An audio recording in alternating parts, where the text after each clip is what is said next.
All right, everybody. Welcome Except for to you, you're the host. welcome to Monday night. Leave it to Valev to actually find an avatar that kind of looks like him. All right, everybody. I'm getting feedback from you there, babe.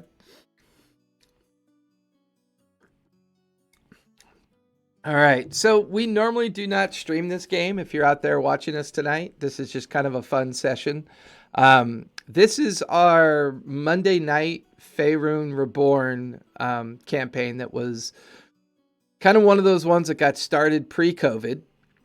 Ran into some issues with keeping a group together post-COVID, and then kind of rebooted with this fine group of individuals. And we've been adding and taking away from the campaign. Kind of wanted to share this one with everybody out there in Twitch land, primarily to encourage you to understand that sometimes campaigns take pauses and reboot. Sometimes people come and go. Um, Sometimes things happen and you adapt and you change and you do what you do if you want to keep the campaign going. This campaign's gone through at least two separate iterations, but the premise of this campaign is because it was never really meant to be on Twitch. I've been mostly running this game online with friends or people that I've learned to have become my friends through Discord and through the online world as it's shaped and shifted over the past COVID year. Um, it's also a great way for me to spend time with my girlfriend and my son who participate in this game. My girlfriend or my partner, Callista, plays Arena, and my son plays Max. Um, Hello. I would be the um, girlfriend, not the son. well, that's there Just you saying. go. It's all in the phonics. It's all in the Yeah. phonics, folks. Yeah. Yeah. I've been fortunate enough to meet individuals like Cesare, who we used to play in a separate game together, and he plays in this one as well. And we will be playing in a very interesting Sunday campaign coming up. I think I've got just the right amount of creativity assembled for that one. It's basically going to be based on the premise of the formation of the Revelry and the creation of Dark Toe. So we're going to do some prequel activities with Wildmont and the Menagerie Coast, and we're going to go back 40 years from Mighty Nine to the point where the Revelry was being formed out of rebellion with the Clovis Conclave because of their tightening grip on the sea lanes and the demands that they were making. So that's going to be our future Sunday game. I'm still working on it. Cesare, who plays Valev in this game, is going to be participating in that one, along with some other friends of ours from a different game. We're basically going to be pirates, yo. I'm so stoked. Could be pirates, yo. Just total pirates. My son, who plays Magic Man. Well, I'm bringing the yo. I don't know who's bringing the ho. That will not be me. the I laugh a lot, folks. I'm sorry. These people keep me in stitches. Derek is actually one of the original folks that started with the campaign back at the tail end, I believe, of 2019. Derek, it was like October of Yeah, 2019. it was right around Halloween. Yeah, What up? and we had to take a pause. At one point, we actually had quite a few. We were in a game store session. We were in a game store.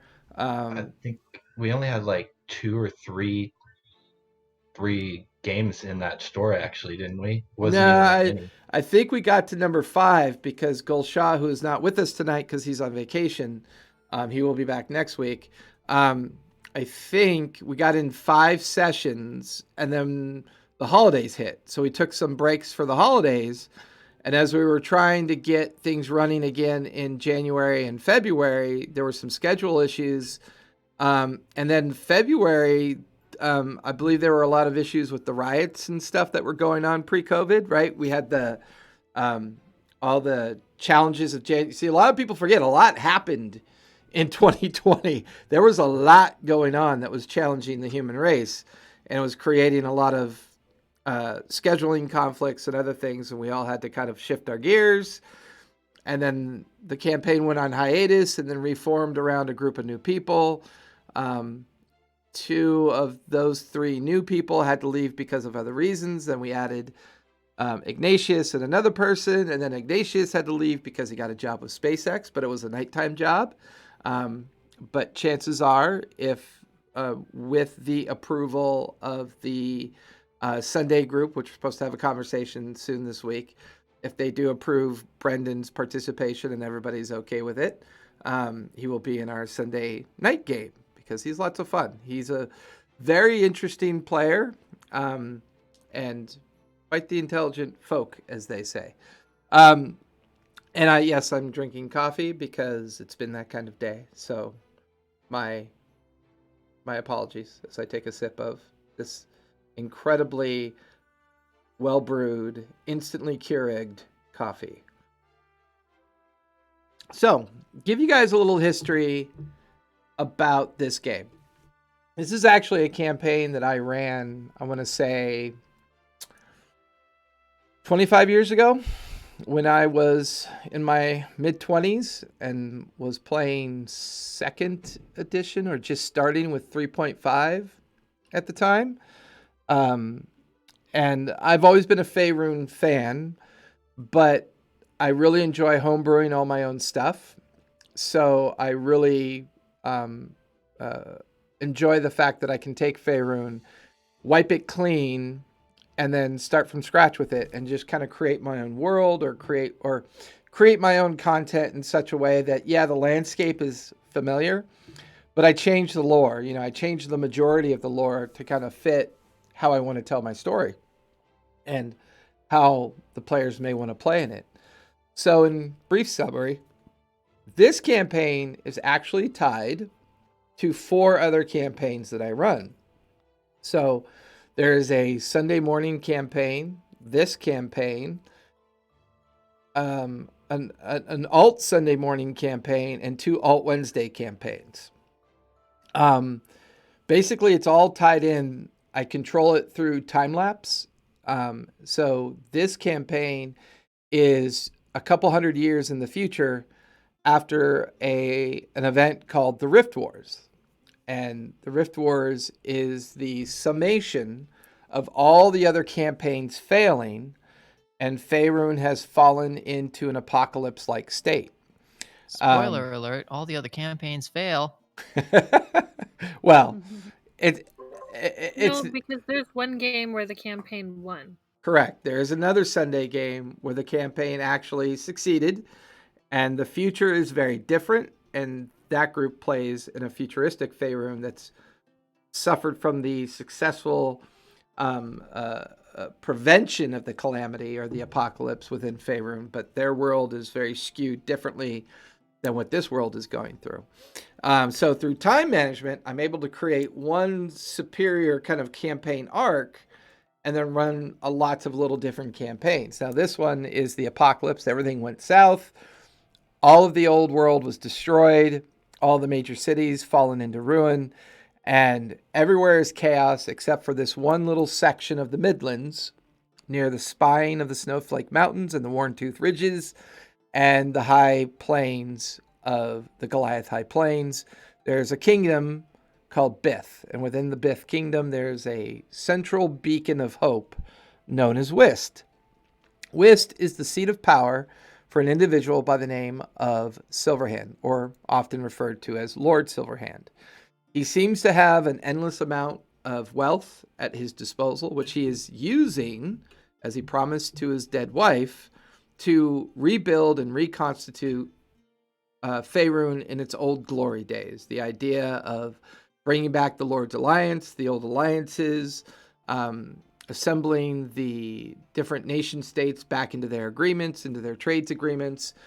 But because of the Rift Wars, things have changed in this world. The jungles of Chult are now known as the deserts of Chult. Most of the northwest and northeast of Greater FaeRun lie uncharted and unknown. It is said that the Thayan Kingdom, or the Kingdom of Fae, where the Red Wizards hail from, conducted a bizarre experiment trapping their cells or essence of their cells in constructs. And these constructs were designed to survive the apocalypse and afford them the opportunity of surviving until they could recover and recoup and come back into power. Our party has already learned some of this backstory through a emissary that had come from the Thayan Empire in search of a missing partner of theirs. But our group now has completely embroiled themselves in the politics of Whist. They have earned the retail center that they call the Mercantile Chimera. And it's the Mercantile Chimera that they call home. The upstairs is their common area. The downstairs is their actual working, functioning goods shop, as well as kitchen and laboratory. They have an outdoor patio dining center that they use to encourage people to come over and eat in the evenings. They've currently won the rights to build a theater, as Max is one to write poetry, write other kind of like scripts and theater presentations that he hopes to be able to present and inspire folks with in the future. Derek hails from the far north, where everything, or the far east, I should say. It's fucked. The Far East is completely in utter chaos and considered quite a difficult place to exist in. The Sword Coast is unknown, but there was a individual that had met up with the party at some point from the Sword Coast. He was saved by the party and eventually made his way back to the coastal regions, and just even within the last couple of sessions, we begin to hear about individuals from the coastal regions that are beginning to finally make their way towards Whist. His name was Johannes. Johannes. Johannes. Whist is becoming a loud beacon to a world bereft of hope or advantage. And at the same time, it's growing beyond its points of containment. And in an effort to ease these kind of challenges, our company of the Chimera Mercantile was gifted a local community in the deep west, southwest, known as Traverton.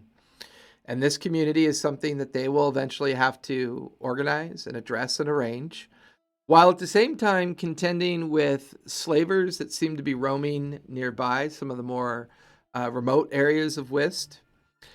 While Lord Silverhand is also attempting to repair and open up the Great Maw Bridge, a great bridge that spanned a very large chasm that's been cutting off the most eastern portions of FaeRun in hopes of maybe sponsoring trade and agreements as well. So we have a very open world here that the Mercantile Chimera is operating within. And I know we're probably taking a little bit more time before we get to the recap, but we will start with Valev. Why don't you let everybody know background on yours? Alrighty, well, my name is Cesare, but Valev is about 16, not sure the exact age, but about a 16-year-old human boy. And he's basically what you would consider a wild child. Not raised by wolves, but definitely raised by bears for the first part of his life. And then he was found by a druid clan. So he is a druid barb mix combo multi-class because I like the multi-classing. It's fun. It makes for all sorts of crazy fun RP and just cool stuff. Yeah, and Valev is very, very unaware of certain social cues and is Like bathing. I mean, Is not that that really he's unaware of bathing, but I don't know if he's that's not a social fan. Yeah, I don't know if that's a social cue. It's more of having like Norm. the scent thing, like, you know, animals can smell when there's soap. And anyways, yeah, he gets himself into a lot of trouble, but he does learn, you know, new words frequently, so that's fun.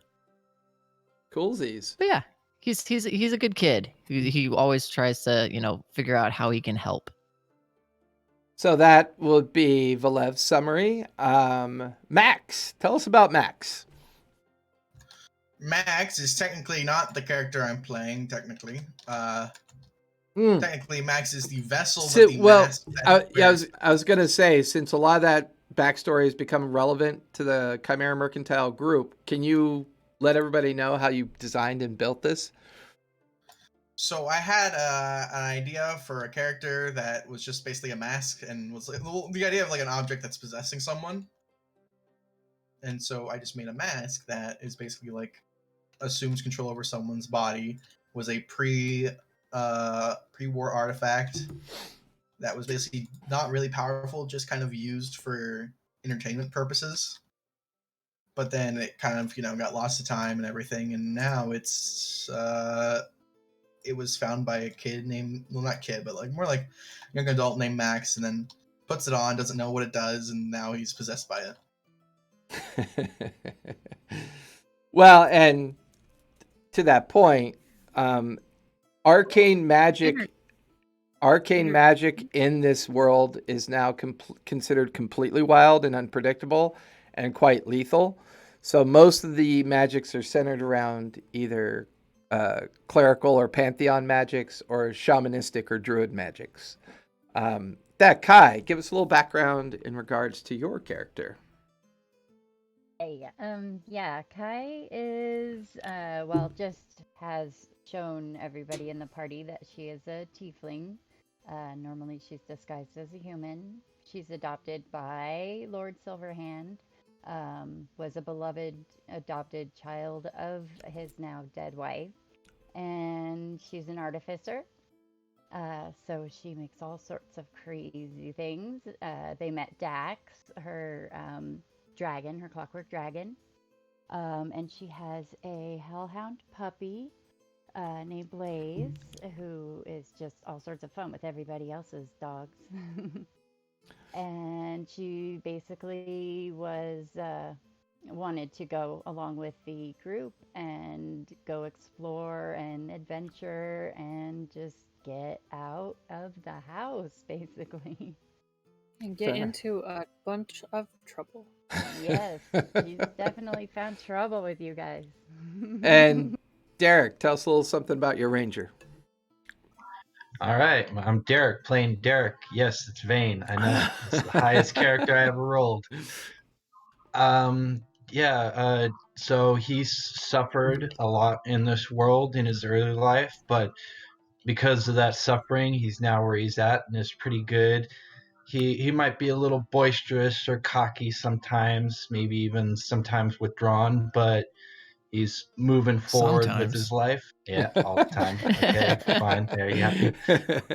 80% of the time, it works all the time. Exactly. Showboating all the time. But his past is what has helped him to move forward with what's going on, and who knows, maybe his past will catch up with him one day soon. And with that, unfortunately, Gulshaw is not here, but we can have him do his next week. Arena, give us some insights into your character. Oh, I knew you were going to ask me. Okay. My name is Callista, and I play Arena. She is a halfling cleric. She's a life cleric. She has... You forgot your own character? I'm not gnome. I'm not a gnome. No. How are you forgetting your own character? Max has very poor vision through that mask, and he keeps thinking that I am a gnome. No, I am not a gnome. I'm not thinking you're a gnome. You're thinking I am a gnome. I am not a gnome. I am a halfling. Thank you very much. And I have a direwolf companion, and his name is Ghost, and he's huge, and I am not, and so it helps make up for not being huge. She doesn't have short person syndrome. She really doesn't. And she really, really loves running Chimera Mercantile, or at least partially running Chimera Mercantile, because half the time we're out adventuring, and so I leave we leave the mercantile in the hands of the High Moon family, and they take Nice. care of it for her. Yeah, the High Moons. Hopefully, people will get to know them a little bit more too. So typically, what I do is, I do a quick recap of our previous session. Already did a recap of the genesis of this world that we've created. I am in the process of doing recording work and editing work on about 150 hours of this campaign that we started recording, I don't know, maybe 7 or 8 months ago. We do have an Anchor podcast for all of our other games as well. This one I'm going to start there and eventually move this on to YouTube as well. So even though technically this is episode 1 on Twitch, there's a lot of other content related to this campaign, but we'll call this episode 1 season 2 just to kind of be able to differentiate from when I start publishing this one along with, all the other stuff. So those of you that want to just turn us on in the background, listen into the campaign and listen to them scream and die in agony and pain in the trash compactor. Hey, what? I did not sign up for that. Only if we cast magic. Feel free, because I think that's one of the nice things about a Monday night listening into other people playing is just kind of filling the space behind your back that you don't feel like watching TV and you don't feel like watching anything. Just turn on the cast and listen to some nonsense. I do that all the time. And Mostly it's listening to you. Yeah, dying in games. We are getting very close to being on every night, with the exception of Saturday. We're on Monday. We're on Tuesday. I run alt games Wednesday, but that's just for games that I've been running for a couple years now that had to move online. And one of them may even wrap up Wednesday night, or could wrap up in about 2 sessions. Oh, dear. I have another game that's wrapping up Sunday morning that is a conclusion of a level. They're all level 20 now. It's the conclusion of a 2-year campaign. Unfortunately, 2 of our players can no longer participate on a regular basis. So rather than having everybody miss out and starting up a whole new game and start trying to find new players, because they're super deep into the campaign and the backstories have all been played out for the most part, we're going to do a final boss battle. If everybody's comfortable with it, when I talk to them, we may even show it when we have it on Sunday, just so people can see what it's like to run a high-level conclusion to a campaign. It's going to be crazy. Boss murder. I hope I don't die. I hope you don't die either. Now, hear me out. A Tarask with a beholder as its head, but all of the eyes on the beholder are full-size beholders. Oh, God. Final boss. You could not DM me. That sounds terrifying. What if it's a beholder head, but all of the eye stalks are Tarasks? Well, I'm not sure which one I like better. Because I'm not in the campaign, so I don't have to fight it. I'm just thinking about what it would look like drawn and as a mini. I can just see Jason cutting and hot gluing all these Tarasks and beholders together now. Well, I mean, to be fair, I've got at least 8 or 9 beholders. I could throw that down. That wouldn't be too hard. Kind of glue a couple T-Rex together with some beholders hanging off of them. It'd be like an amalgamation of critters. Yeah, I like that. I think that's going to be, terrifying. Sounds perfect. No. So sorry to all of the players. No. So let's recap where we last left off. So you guys had managed to recover the gnome, the new blacksmith, destined for Whist. Although it was had many names. Yeah. According to you. It had one name. It was just really long.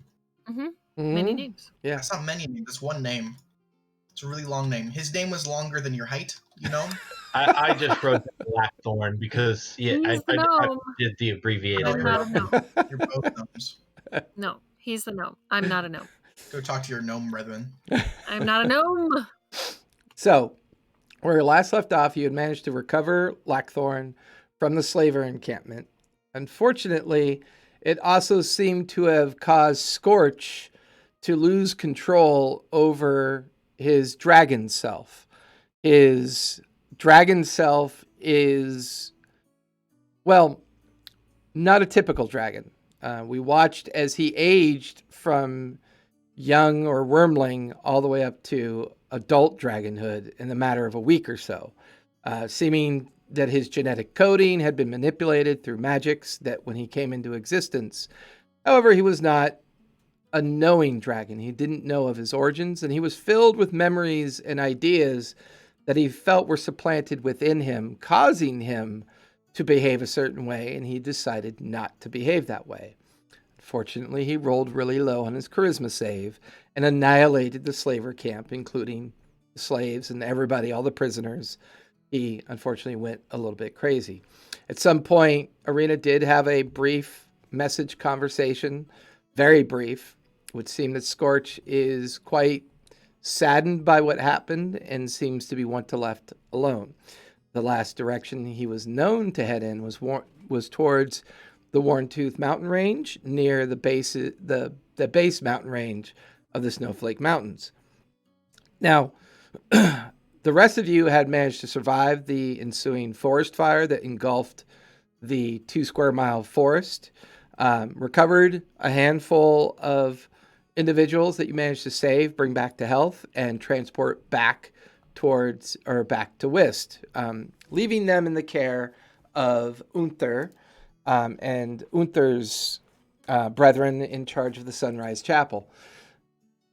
During the travel back, there was many discussions about potentially going to Traverton first, but you guys had decided it was best to bring the survivors back and to report the slavers operating in the western portion of Whist and the potential fact that maybe they've even been raiding Traverton as well. Once back in Whist, all of you kind of did your separate things. Valev, Kai, and Arena taking some time out in the common room until the early evening, or late evening, because you guys had arrived back to Whist early evening, because it did take some time to get back, and attempted to contact and discuss the challenges of dealing with Scorch and the possible fallout from that. I believe, Derek, you went and had a conversation with Tamlin and overheard some conversation going on between Vert and Tamlin in regards to something that you could only guess at based on the limited amount of what you heard. However, Vert did leave in a hurry and seemed to be very dismissive of the conversation. You then learned more information from Tamlin, and you actually gave more information to Tamlin to do some research on and to eventually get that information back to you as well. Gulshaw, realizing that his clan was back in town and they had set up Bedouin style their caravan outside of town, had decided to spend the evening with them and have dinner with them, because it would seem that they are possibly returning to the Chultian desert where they normally exist, to begin the season of hunting and harvesting the Chultian desert. This then takes us to Max, who, through the corner of his eye, caught a glimpse of one of his troubadours. I guess technically they're troubadours for you now, right, Max? Since they're kind of under your hire and are in the process of building your theater for you. And I believe it was Manio, the female bard, who seemed very concerned and worried about something that they had discovered. They had found, while digging the foundation for the theater, an entrance into what appears to be a tomb. And where we last left off with Max dismissing both Manio and Bash to go and find and quickly acquire individuals to clear out the remaining debris of this tomb-like area, which consisted of a statue in the appearance of Lord Silverhand, seemed to be attached to a metal surface, mostly under the ground, a metal lid or metal top of some sort, with writing that Max had deciphered. Here lies the last living heir of the Silverhands. And with that, Max, what would you like to do? I'm going to wait. Okay. I'm going to sit here. I'm going to observe the statue more and check if it really is just a petrified human. Okay. Go ahead and give me an investigation because you've got some time to kill. Give me a sec. That is a 15. Okay. I would say examining the statue in a little bit more detail, a little bit more in depth, without the distraction of both Manio and Bash being there, you definitely notice some odd things about the statue. It's too definitive. It's so well carved, it seems impossible to be carved. Like the features, you kind of stare at the face and the age lines seem almost like in like perfect representation of a very elderly man. The hair even seems very well detailed. The eyes, you stare at the eyes for a long time before you hear a turning around. You see Bash standing there with about 4 or 5 other laborers that he's been using on a regular basis. Max, I brought what I could, but I mean, what do you want us to do? Here's what I want you to do. Get a tarp and a cart outside. Well, Right, you bring the tarp in here. And the cart outside. Philip, Max, go. And he points to 2 individuals that kind of that head back out, and they're immediately replaced by 2 more individuals. You can hear noise, and you can hear the sounds of a cart being pulled up to the stairwell entrance that was created to get down to this spot. The tarpaulin is brought by one of the individuals, handed to Bash. Hey, what do you want me to do at the top? Well, we're going to dig it out, and we're going to cover it. Are we digging out the statue then? Yes, that is what we're doing. I gotcha. You 3, get to digging. This is going to take a long time. And I'm going to also take out a sheet of parchment. Okay. I'm going to write 3 names on it, and I'm going to hand it to him. I'm going to say, get these 3 people, and don't bring them here. Tell them to come here. Don't lead them anywhere. Don't be seen together as much. Understand? I don't know if I understand. How can I convince them to come here if I don't bring them here? What? Just tell them that I sent you. And that for this particular one, I'm going to point to a name, which is Gulshaw. And I wrote Gulshaw on there. Okay. Tell him to bring the special potion that his family makes.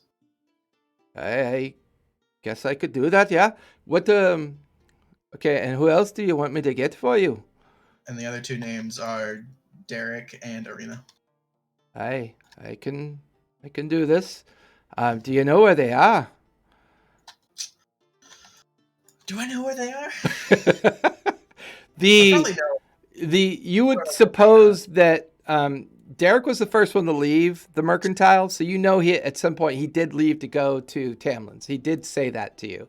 And before you left, you do remember Gul Shah leaving and mentioning that he was going to go have dinner with his family outside the front gate entrance where all the different caravans are currently bivouacked. You would suppose that maybe Arena is still at the common room of the upstairs portion of the Mercantile. So you kind of have an idea where they are. You're not entirely sure where Derek is, other than the fact he went to Tamlin's. Whether or not he's still there, you're not sure. I'll describe that I'm probably at Tamlin's and all the other places. Or Gulshaw, like where his family is, and then Arena for Chimera Mercantile. And I'm going to stress the importance. When you talk to one of them and you tell them to come here, wait 30 minutes, then go to the next one. I'm trying to keep them out as spread out as possible. I'm trying to arouse the least amount of suspicion as possible. Do you understand? I think I understand what you're saying. I just don't know how well I'm going to pull this off. I mean, look at me. My hands are like hamburgers, and, you know, I'm in the business of acting and digging ditches. I'm not in the business of. Which is more suspicious, Brackus? A club-fisted man who's been working all his life just talking to people, telling them where to go, or I don't know, a man in a funny, strange mask walking up to them and telling them where to go. That's a good point. It is late at night, isn't it? Yeah, you're gonna look a lot less suspicious than if I were to do it. So, did you want me to fetch Brackus as well? I don't know why I said Brackus, okay? I mean, I know where the captain of the guard is. I could go fetch him as well if you'd like. No, specifically do not fetch him. Very well, I'll do what I can. I'll get these lot to digging and picks and shovels, as they say. And he kind of winks at you and quickly leaves down the main corridor back towards the stairs leading up. Derek, where were you heading off to after you left Tamlin's? After leaving Tamlin's, I was just gonna go back to the mercantile, really, because I believe we got back pretty late, didn't we? So Well, I assume it's getting close to evening. Yeah, I mean, you guys had gotten back right at dusk, so you've consumed most of that early evening time, and it's now getting towards mid to late evening. All the torch lights and lanterns are being lit throughout Whist, and the normal late night guard patrols are beginning to appear, the normal nighttime activity happening all around you. What's your passive perception? 19. Okay. You see a dwarf moving rather quickly in the direction of the Chimera. He passes you as you're making your way to the Chimera, and the two of you nearly bump into each other, and he quickly goes inside of the Chimera, and you hear him kind of asking for someone by the name of Arena, and now in a conversation with the High Moons when you come into the front entrance of the Chimera. Well, technically the rear entrance of the Chimera, or the rear portion, because the front is closed for the evening like it would normally be, because the mercantile is not a 24/7 stop and shop, as they say. And you eventually come inside, and you find Mike High Moon in a conversation with this dwarf, and then quickly looks him up and down and goes running up the stairs. You're now standing in the kitchen workshop area where this dwarf just seems to be kind of lingering and waiting for Mike High Moon to come back. What would you like to do? Do you have an issue, friend? Hey, no issue. I was just sent here by a friend to retrieve someone of interest. He kind of cocks his head at you and goes, "Your name wouldn't be Derek by chance, would it?" Yes. Who sent you? Do you know a fellow by the name of Max? He wears a strange mask and talks very strangely and can do magics with his fingers. Yes, I know that man very well. Well, he's asked me to bring some of you back to where the theater is being constructed, but evidently I'm supposed to space you all out and make it so it doesn't look suspicious and catch the eye of the watch. I'm not really I'm not really good at these things. I mean, he seems to have found something rather important. At a construction site? Yeah, at the theater. Where we were digging the foundation, we came across something, but he told me not to mention it out in the open. He was hoping that you, Arena, and Gulshaw could all meet there, but something about not all of you going there at the same time. Okay. And I'm just thinking in my head, this isn't the first time we found something strange buried underneath this place. Fair enough. Eventually you hear the voice, not yet actually, Arena, Kai, and Valev up in the commons. You watch as Mike High Moon comes up into the common room. Arena, there's somebody downstairs looking for you. Oh? His name's Bash. He claims to work for Max, and he's come to fetch you, is what he was told to do. I kept him downstairs just in case. It's not overly familiar to me, but I think I've seen him before, but I wasn't sure. Okay. I'll go downstairs. Okay. Thank you. Eventually, Derek, you watch as Arena comes down the stairs with Mike High Moon. Mike kind of goes back to what he was doing, and now you and Arena and Bash are kind of all standing there. And I'll say Bash quickly reiterates to you, Arena, what I just told Derek. And the two of you are kind of sitting there listening to Bash's story. Typical suspicious Max is kind of creeping into the overall premise here, but he may have a point. He may not. You're not really sure. You want to go? He asked for me too, so I was just Sure. gonna head over there. They might have found more of those. He might have found more of those urns, which would suck. Okay. I'll I mean, do we want to meander like he says so as to I mean, honestly, us walking together, it's not going to arouse suspicion. What the heck? Yeah. Plus, it's a construction site. I mean, a lot of people know us here. It's a theater. It's a construction site that's being funded by Chimera Mercantile. How is that weird that we'd be going over there? Yeah.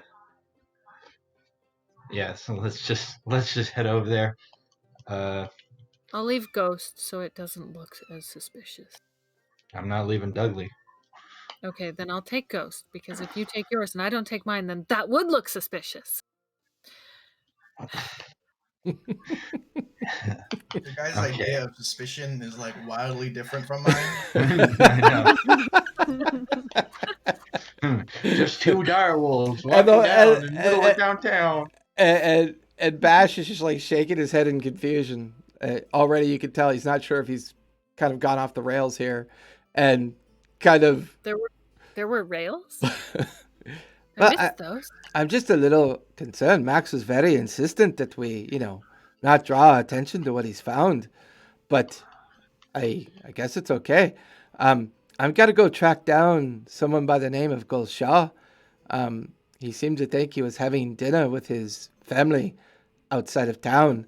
I don't know how long it's going to take me to track him down, but if you two know where the theater is, it's it's easy enough to find.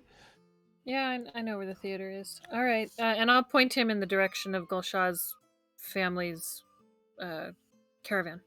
Okay.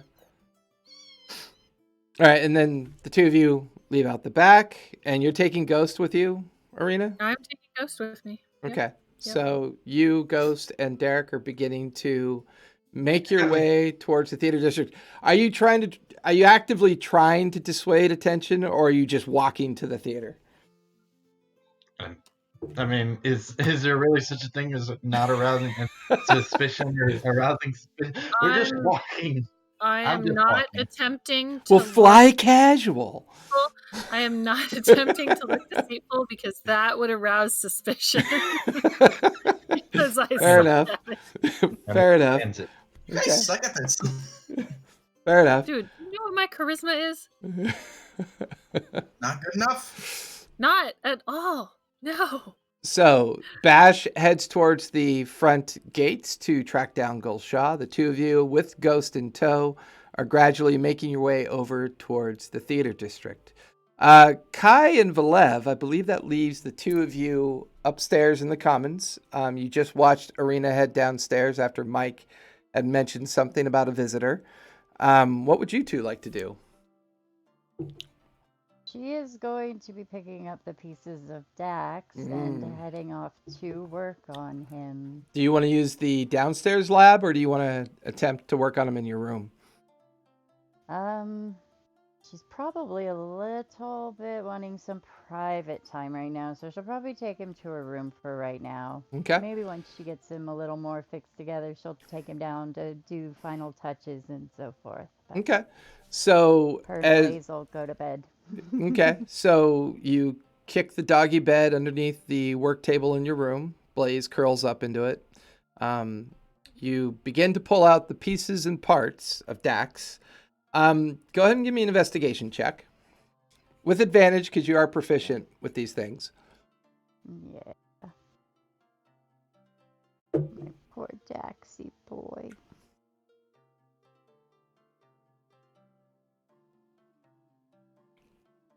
She's very upset. Oh, if I could type, it would help.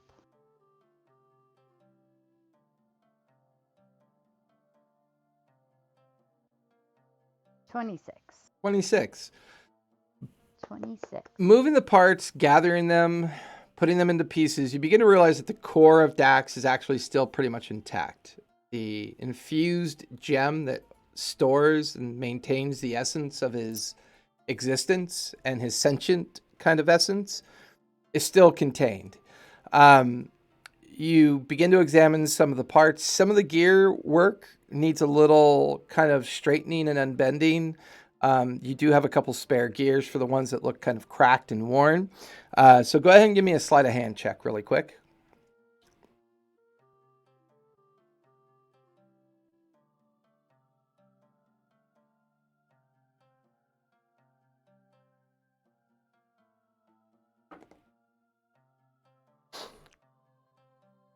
$19. 19.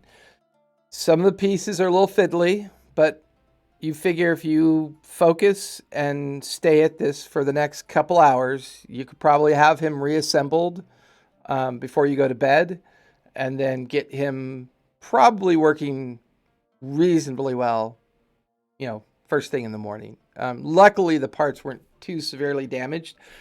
It seemed that he did what he was designed to do, which was when he hit something or was hit, he came apart, which kept him from being discovered as well as being damaged too severely. So once again, your plan for Dax, although annoying that you have to do this, it does seem like it worked. Valev, what would you like to do? You watch as Kai kind of goes off to her room, and you can hear her tinkering and making small noises with metalwork and metallurgy, and seems to be busy at work doing something. Arena has not come back up. There's been no sign of anybody else at this point. It's just you and Dudley. Dudley's curled up by the fireplace, not really doing anything, and just the two of you now. I will go and give Dudley scrunches, Okay. and then I will go and knock on Kai's door. Okay. Yes. That's perfect. Dudley, it was me. Sorry. Blaze, it's okay. It's Blaze. I was going to say, Blaze, Dudley, they all bark. Except one of them spews flames when they bark. But yeah, you're now, and Kai, was your door open or closed? Oh, it was probably cracked. It wasn't closed Okay. tight. Okay, you can hear someone knocking. You can hear Valev's voice. Mm-hmm. Hey, Kai. Yep. Hi, how are you doing? Good. Okay. Yeah. Is your dragon okay? I think he will be. I just have to work on him tonight and maybe touch him up a little in the morning, but I think he'll be all right. Did you need to talk about anything? No, not really. Is it alive or is it magic? How? I don't get it. It's kind of a combination of both, I guess you would say. There's an essence in everything that's alive. Mm-hmm. He has his essence inside of this stone. And I put that inside of this body that I've created for him, and he moves it. Wow. Yeah. That's really cool. So why don't you like being a tiefling? They're not really known. My mother and father didn't want people to look at me weird when I was growing up, so they always made me hide it. Huh. That I mind it at all, really. When I'm home alone, I'll go without, being in disguise. So it's kind of like to keep you safe? Yeah, to keep me safe, exactly. You saw how all the people at the camp reacted when they saw what I was? I don't think that was because of it might have been because of all of the gross stuff that you had, and there was a lot of blood and a lot of fire stuff and ash, and I don't think it was because of the way you look.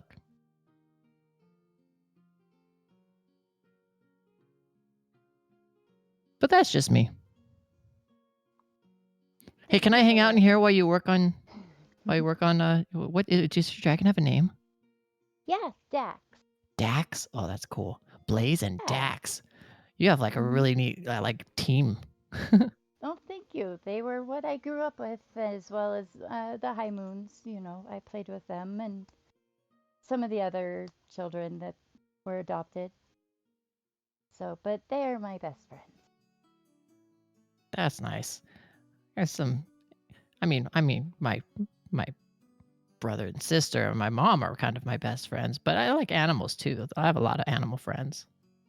Hey, I don't want to bother you, but could I'm sort of kind of like avoiding seeing Vert, so can I hang out in here while you work on Dax? Stay here as long as you'd like. Okay. Maybe you can help me a little. Ooh. And I'll get up and like go over and kind of watch at the workbench. Give me an intelligence check. Okay. Bullet. Jeez. That's not going to be great. Intelligence check. I'm doing everything on D&D Beyond tonight because I forgot my dice and my tray. 16. Wow. 16. 17 minus 1. Yeah, it's not bad. No. Give me an Arcana check. All of the things I'm great at. That is also a negative 1. Kai is helping me. And I rolled a 3, so 2. No. As you're helping Kai work on this thing, there's Oh no. Everything about it's unnatural. You Mm-hmm. keep your hands and your manners steady enough to not interfere too much with what she's doing, but you can't help but just gawk at what this thing is. At one point, you kind of pick up one of the parts to look at it. It's one of the broken parts that she set aside. She didn't seem to mind you picking it up. Okay. And you pick it up. None of this magic feels arcane in nature to you. This feels like something else. You're not sure what. But you have enough knowledge from your tribal leader, the individual that has raised you and taught you the understanding of druidic magic, that only natural magics and pantheon magics can really be trusted in this world, which is why he had you focus on the druidic nature and, more importantly, their bear clan tendencies of focusing on the spirit of the bear and being in tune with the spirit of the world and the health of the natural existence of the world. There seems to be a little natural magic in this. There seems to be a little bit of blind faith magic involved. It doesn't. But I felt something similar when communicating with Scorch. Something ancient, something old. No, like that. This definitely doesn't. I won't even make you make an insight check for that. This has no feelings. Like, you get the feeling that the problem with Scorch is that he was genetically altered with magic. This feels like whatever essence Kai described is a naturally occurring essence, an essence of nature that's imbued in this mechanical contraption. You can't quite put your finger on the essence of the magic or what it is, but it intrigues you. It's definitely different than what you've seen before. But you do have the common knowledge that arcane magic in this world is deadly. So you know this couldn't be arcane, or else something would have gone sideways by now. But it's intriguing. That explodes. So with that... It's so cool. With that, Kai and Valev, you begin to kind of like take that part of the evening to reassemble and attempt to repair Dax, and it seems to be going quite well. Derek and Arena, you make your way to the theater site. You can see some individuals bringing out wheelbarrows of dirt, dumping them underneath a canopy that they've set up off to the side. You can see a cart off to the side as well, a pony kind of neighing and nibbling at the ground, waiting to haul away something. The cart is currently empty as the three of you arrive with Ghost in tow. Bash, no sign of Bash yet. You're standing there looking at this. The entrance is just people, a handful of people coming and going. seemingly moving wheelbarrows of dirt, emptying this location for some reason. But you can see all the marked off stakes and ropes and the busy scenes of a construction area, big piles of lumber and other accoutrements that kind of make up a construction site. There is the occasional guard that the troubadours have hired in lieu of, making sure the site stays secured and stuff like that. No sign of Max, but you see the area that Bash describes as far as the entrance to the underground section. Okay. Is it big enough for Ghost? It looks like it, but you get the feeling he might be a little cramped. It's pretty tight. Okay. Then I'll just ask, like, in passing, one of the construction workers, is Max around? Oh yeah, he's down there helping them dig out the statue. Oh, okay. Thank you. You're not And then taking we'll that big old dog down there, are you? I mean, it's pretty tight. No, I was going to leave him up here. Oh. Yeah. Well, my leaving kids are over there by the food kitchen. I mean, they'd be happy to keep an eye on him while you're down there. I'm going to look at Ghost. Ghost, do you want to go play with some kids, or do you just want to lay over there under a tree? And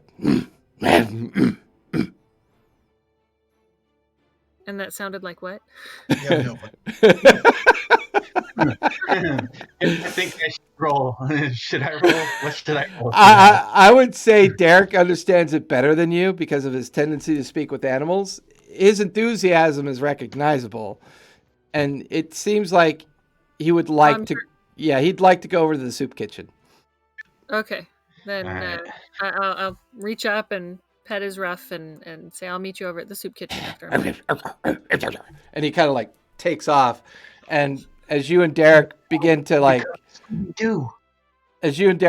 take a look at the area going back down, you can already hear the cackling kids laughing and playing and jumping. I mean, tiny little human children on top of a very large dog and very much having a good time. They seem to be feeding him snacks of some kind. Okay. And the two of you are now standing at a very narrow set of wooden scaffolding-like stairs that lead down a main kind of access point. And then you can see torches are lit down below, so you can see decently well. And you can hear picks and shovels hard at work on something. You hear the soft crying tune. I'll let Arena go first. She can probably fit better than I can. Okay, so the two of you begin to go down. You find your footing quite well. It's lit? It's very well lit with torches, so everyone can see what they're doing. A wheelbarrow goes trundling right by you, full of dirt, heading back up the wooden scaffolding to be dumped outside. You find yourself in a very large, semi-large, rounded chamber, maybe about 5-6 feet in height. So for Derek and Max, you're a little stooped over. All of the support beams that are being knocked into place, the more digging that's going on, the more challenging it's become. In the very center, you can see a statue that I already described once to Max. It's a very lifelike looking statue of Lord Silverhand. He seems to be attached to some kind of metal surface that's now been more exposed. So Max, by the time Arena and Derek get here, but there's no sign of Gulshaw yet. By the time Arena and Derek get here, the folks digging and using the pickaxes have cleared away a metal surface that's roughly about 20 feet in diameter. You can see heavily riveted, corroded metal stanchions everywhere. You can see that the statue that you're looking at seems very securely attached to it. And currently, the exposed metal plating has some kind of writing on it that you haven't really taken the time to look at yet. But this is more and more beginning to look like either like a metal dome or metal ceiling of some kind. It's arched and curved and mostly buried. But the laborers are working their best to clear out as much as they can. And the three of you are there standing and staring at this lifelike statue of Lord Silverhand. What's going on, Max? I believe we have a major problem. Problem? Are there more of those urns? This is like underground. This is like under our shop. This has nothing to do with the urns. Would you care to take a look at this statue, my friends? Okay, I'm gonna look at the statue. Give me Yes, investigation. I'll look at it. Yeah, both of you give me investigation. 10. 10. They look at the statue and then back at you, Max. Look at the statue and back at you. It's a cool looking statue. Looks like Lord Silverhand. Wow, that looks like Lord Silverhand. Wow. Huh. I'd like you to remember a couple while ago. Do you remember a specific incident involving a petrified vert? Yeah. Yeah. Now look at the statue again, thinking about petrification. Okay, I'm gonna look at the statue again, thinking about petrification. And as you Yes, I'll do, do the same. yeah, as the two of you do that with Max's assistance, you begin to realize this statue looks less like a crafted statue and more like the condition that Vert was in. The details are just too fine, and the overall level of detail in the eyes, the hair, the facial features all bear a similar existence of petrification. I wanted to roll a lower one on that neck. I thought he was going to have us roll again. That would have been funny. Huh. But Lord Silverhand is, and it looks like Lord Silverhand, Looks right?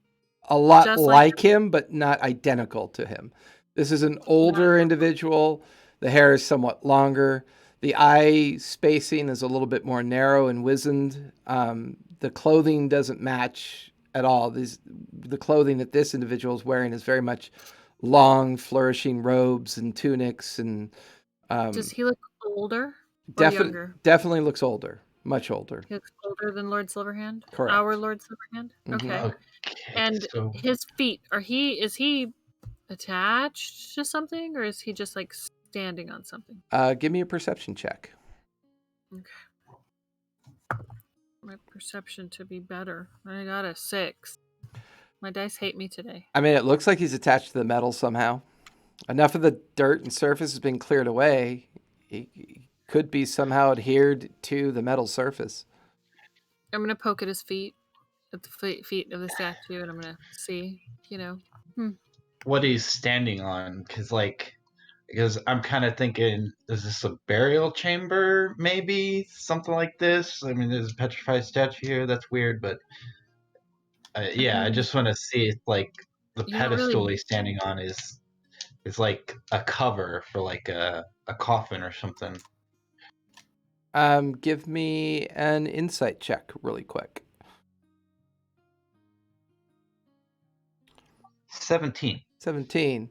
As you watch Arena poke at the stone-like feet of this visage of an elderly Silverhand, you look at the attachment, and then you begin to look at you look at how it's currently on the surface, and you begin to look at the surface itself. There's enough of a concave feature that it feels like you're standing on the surface of a dome.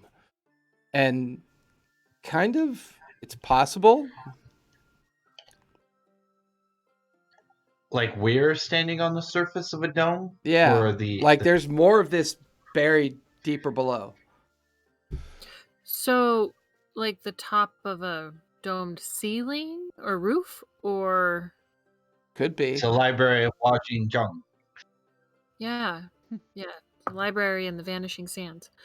Okay, so let's keep excavating and see if we can find an opening into this dome. Well, if it's a dome, I mean, it's gonna be Is it metal? It's gonna be pretty deep. Yeah, it's definitely metallic. Damn. Okay. What about where we're standing? It's metal. Everywhere you're standing on is currently metal. It's about a 20-foot to 30-foot diameter around the statue. I'm gonna knock on it. That sounds pretty hollow. Sounds hollow. Does it sound thick? Yeah. Heavy, thick metal. Let's see if we can find an opening. Well, where are we going to start looking? The whole thing is buried. We start by unburying it. So Yeah, but that's not a one-night thing. That's going to take weeks. so Days if they do it overnight. so Max, as more and more of this metal dome is being revealed by the folks that are digging it out, and more wheelbarrows of dirt are going by, you're watching as both Arena and Derek are investigating, kicking the metal, looking at the statue. Now, all the writing's been exposed on the metal dome, and it seems to be glyph-like writings. You do recognize one as being an eye shape formation on one of the panels of the dome. Kind of wandering around, you look, and on a second panel of the dome, you can see what looks like a hand around almost like a celestial gate. And then you get to the third panel, and you begin to realize it's one giant panel, second panel, and a third panel, all riveted together with the statue like right in the middle, about 5 feet tall. And on that third one, there seems to be a symbol of a reflective surface on a very familiar astral table that you've seen before. Hmm.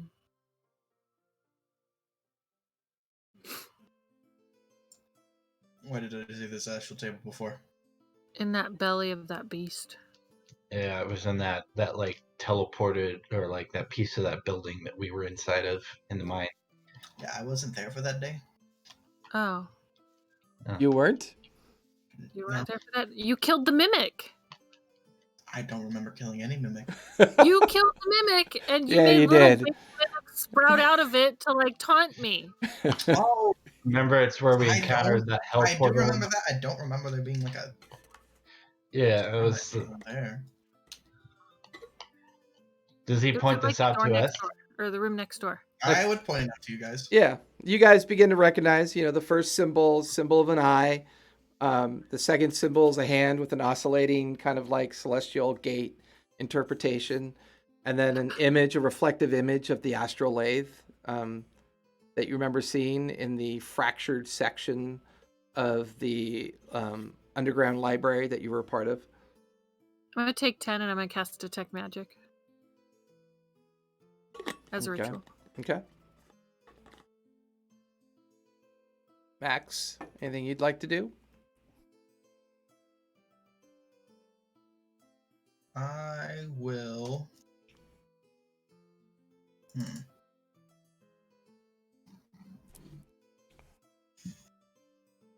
I'll start going over the runes and see if I can translate them. If they mean anything to me. Okay. Go ahead and give me investigation. Actually, no. Give me Arcana. Okay, that's much better. That's a non-natural 20. Okay. You do recognize that they are glyphs. And they are designed to be interpreted as magical interactions that are designed to be used in a particular order. And based on the order that they're invoked, could either cause an effect or enact an occurrence.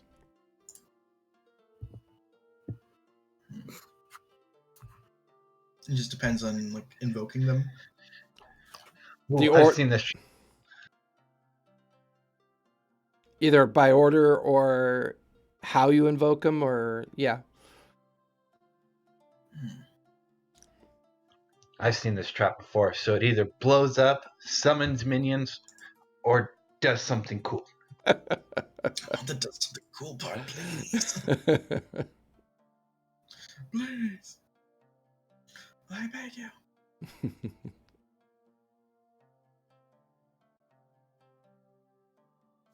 I'm kind of just keeping an eye on the room because I'm not very good at this. This isn't my job. Okay. Go ahead and give me a perception check, Derek. Your 10 minutes is up. Arena, as you finish the incantation and organize the detect magical spell in your mind, looking around, the glyphs that Max is currently investigating definitely are infused with a sense of enchantment. The statue itself seems to have a slight hue of magic to it.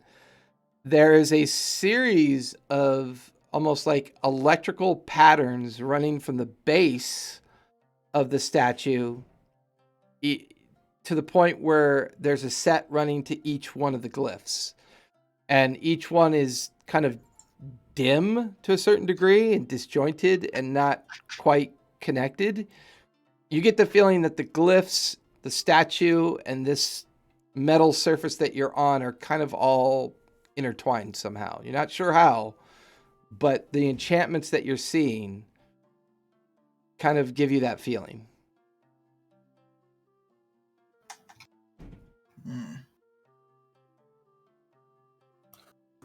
I am going to tell that to Max and Derek. Okay. Max and Derek, Arena begins to summarize for you everything she's discovered. Statue's glowing. And, yeah. And everything else he said. And as Arena points out the kind of like metallic, kind of like zigzag motions of the enchantment energy, you're now beginning to see, Max, where there are points of like almost like a conduit like schism in the metal surface that runs from the glyph of each panel up to the center statue.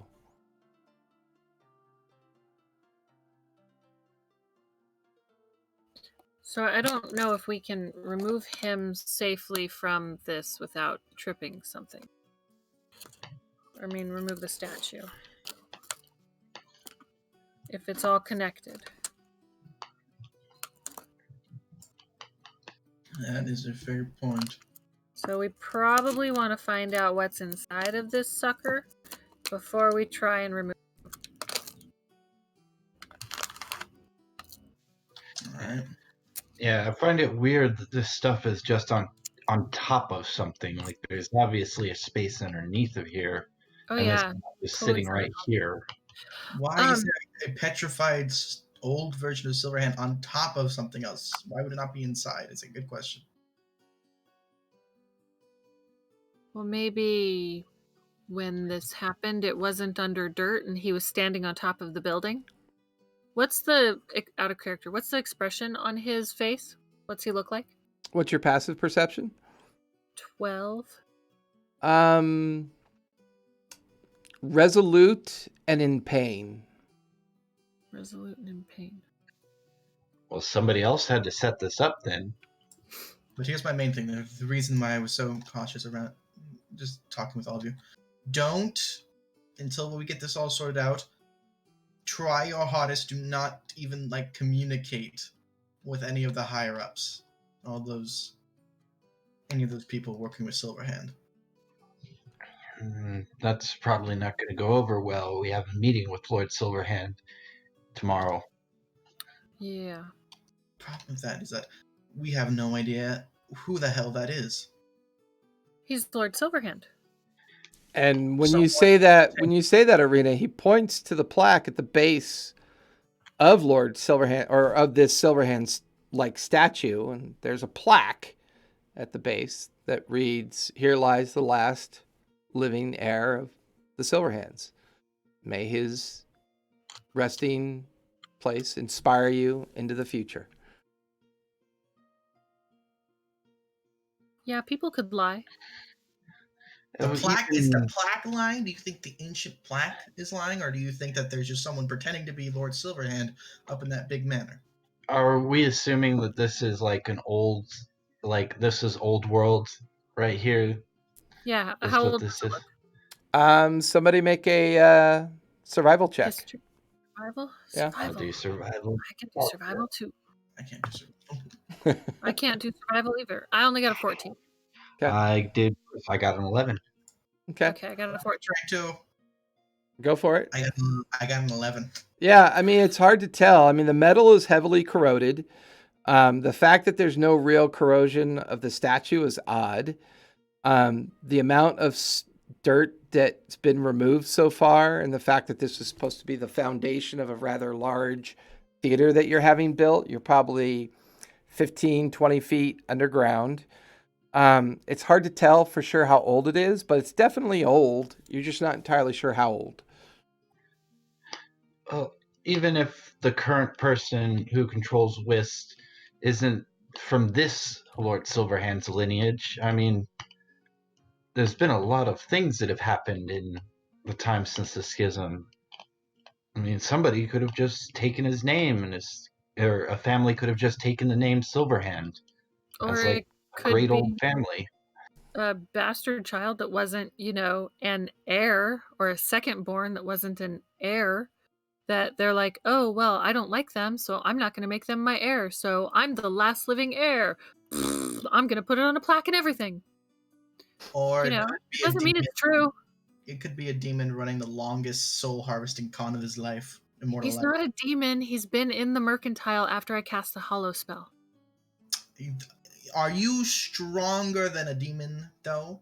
The hollow spell would not let a demon go in. Okay, then another beast of some sort. I don't care what type he is. Speaking of All I'm which, saying is they there is have a hooked up there is a eventually. real possibility that the Lord Silverhand that we have been talking to, or talk to people that know him, or that are associates of him, is not the Lord Silverhand in actuality, but is some Not sort the Lord Silverhand from 1,000 years ago, or however long, this statue was built, but that doesn't mean that, it's not the Lord Silverhand that's turning everything around right now. If you're able to get away with lying about who you are, what else are you able to get away with lying about? You're able to get away with a lot of things when you lie. Pretty much anything that you lie about, as long as you're good enough. Well, why? I mean, just because this statue says that this is the last living heir to Lord Silverhand does not mean that he's not Lord Silverhand and isn't an upstanding member of society and being really good for the community and helping people and trying to make the world a better place, which is what he's doing. So what does it matter if the statue says that, oh my gosh, he can't possibly be Lord Silverhand? It's a statue. The longest con known to human history, and is just pulling this all so that we get a lot of hope, and then he pulls the rug right at the very end. But A name is just a name. Even if that which we call a rose would still smell as sweet. Yeah. I don't really care. The rose thing that you You're just... a poet, and you should.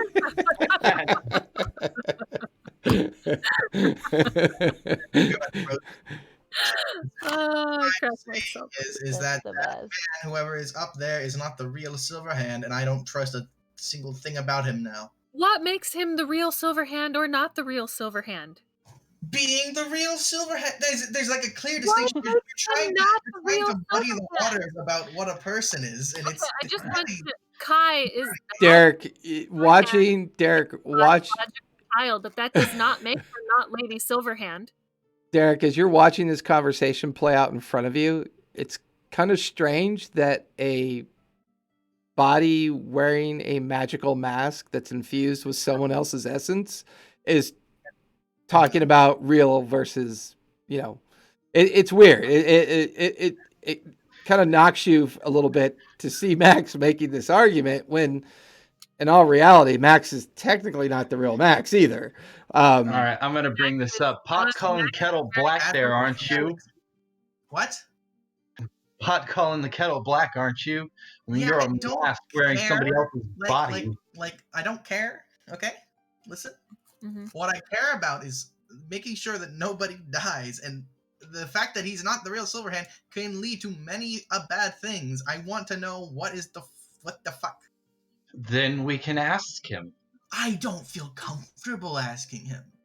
I feel like if we ask him, he's going to like sprout wings on his back and say, "Oh, you poor fools," and he's going to kill us. Seriously? He's given us magical weapons, a town. I invited you three. A large amount of money. I didn't invite the other two because the other two are like really in line with him. You realize that, right? Yeah. I mean, okay, but he's okay.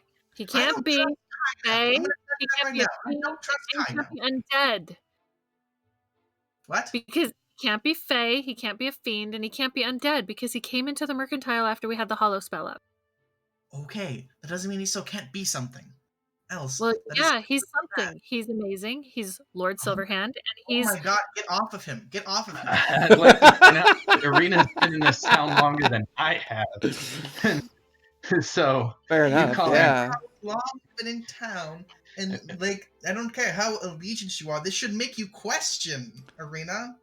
we do Please? have questions, but So, it doesn't change the I what will he's trying to I will say this conversation inspires all of you a little bit to think a little bit deeper. So all three of you give me insight checks really quick. Inside Arena, why is she so on him? Anyways, 14. 14, Okay. 16. 16. Inside Okay. Rena is so on him because, he's made her a very rich halfling. Oh my god, you are so bought by money, you goddamn know. got an 18. 18. So between the three of you, Max's argument kind of presents some challenges. Although their arguments back to you, Max, present some challenges as well. And there's a couple key things that stick out at the same time to all three of you. Lord Silverhand is rarely, if ever, seen outside of the residence. And when he is seen outside of the residence, he very rarely strays very far from the main residential district, always staying close to it. Vert and Tamlin seem very purposeful in their insistence on how Lord Silverhand is meant to be interacted with.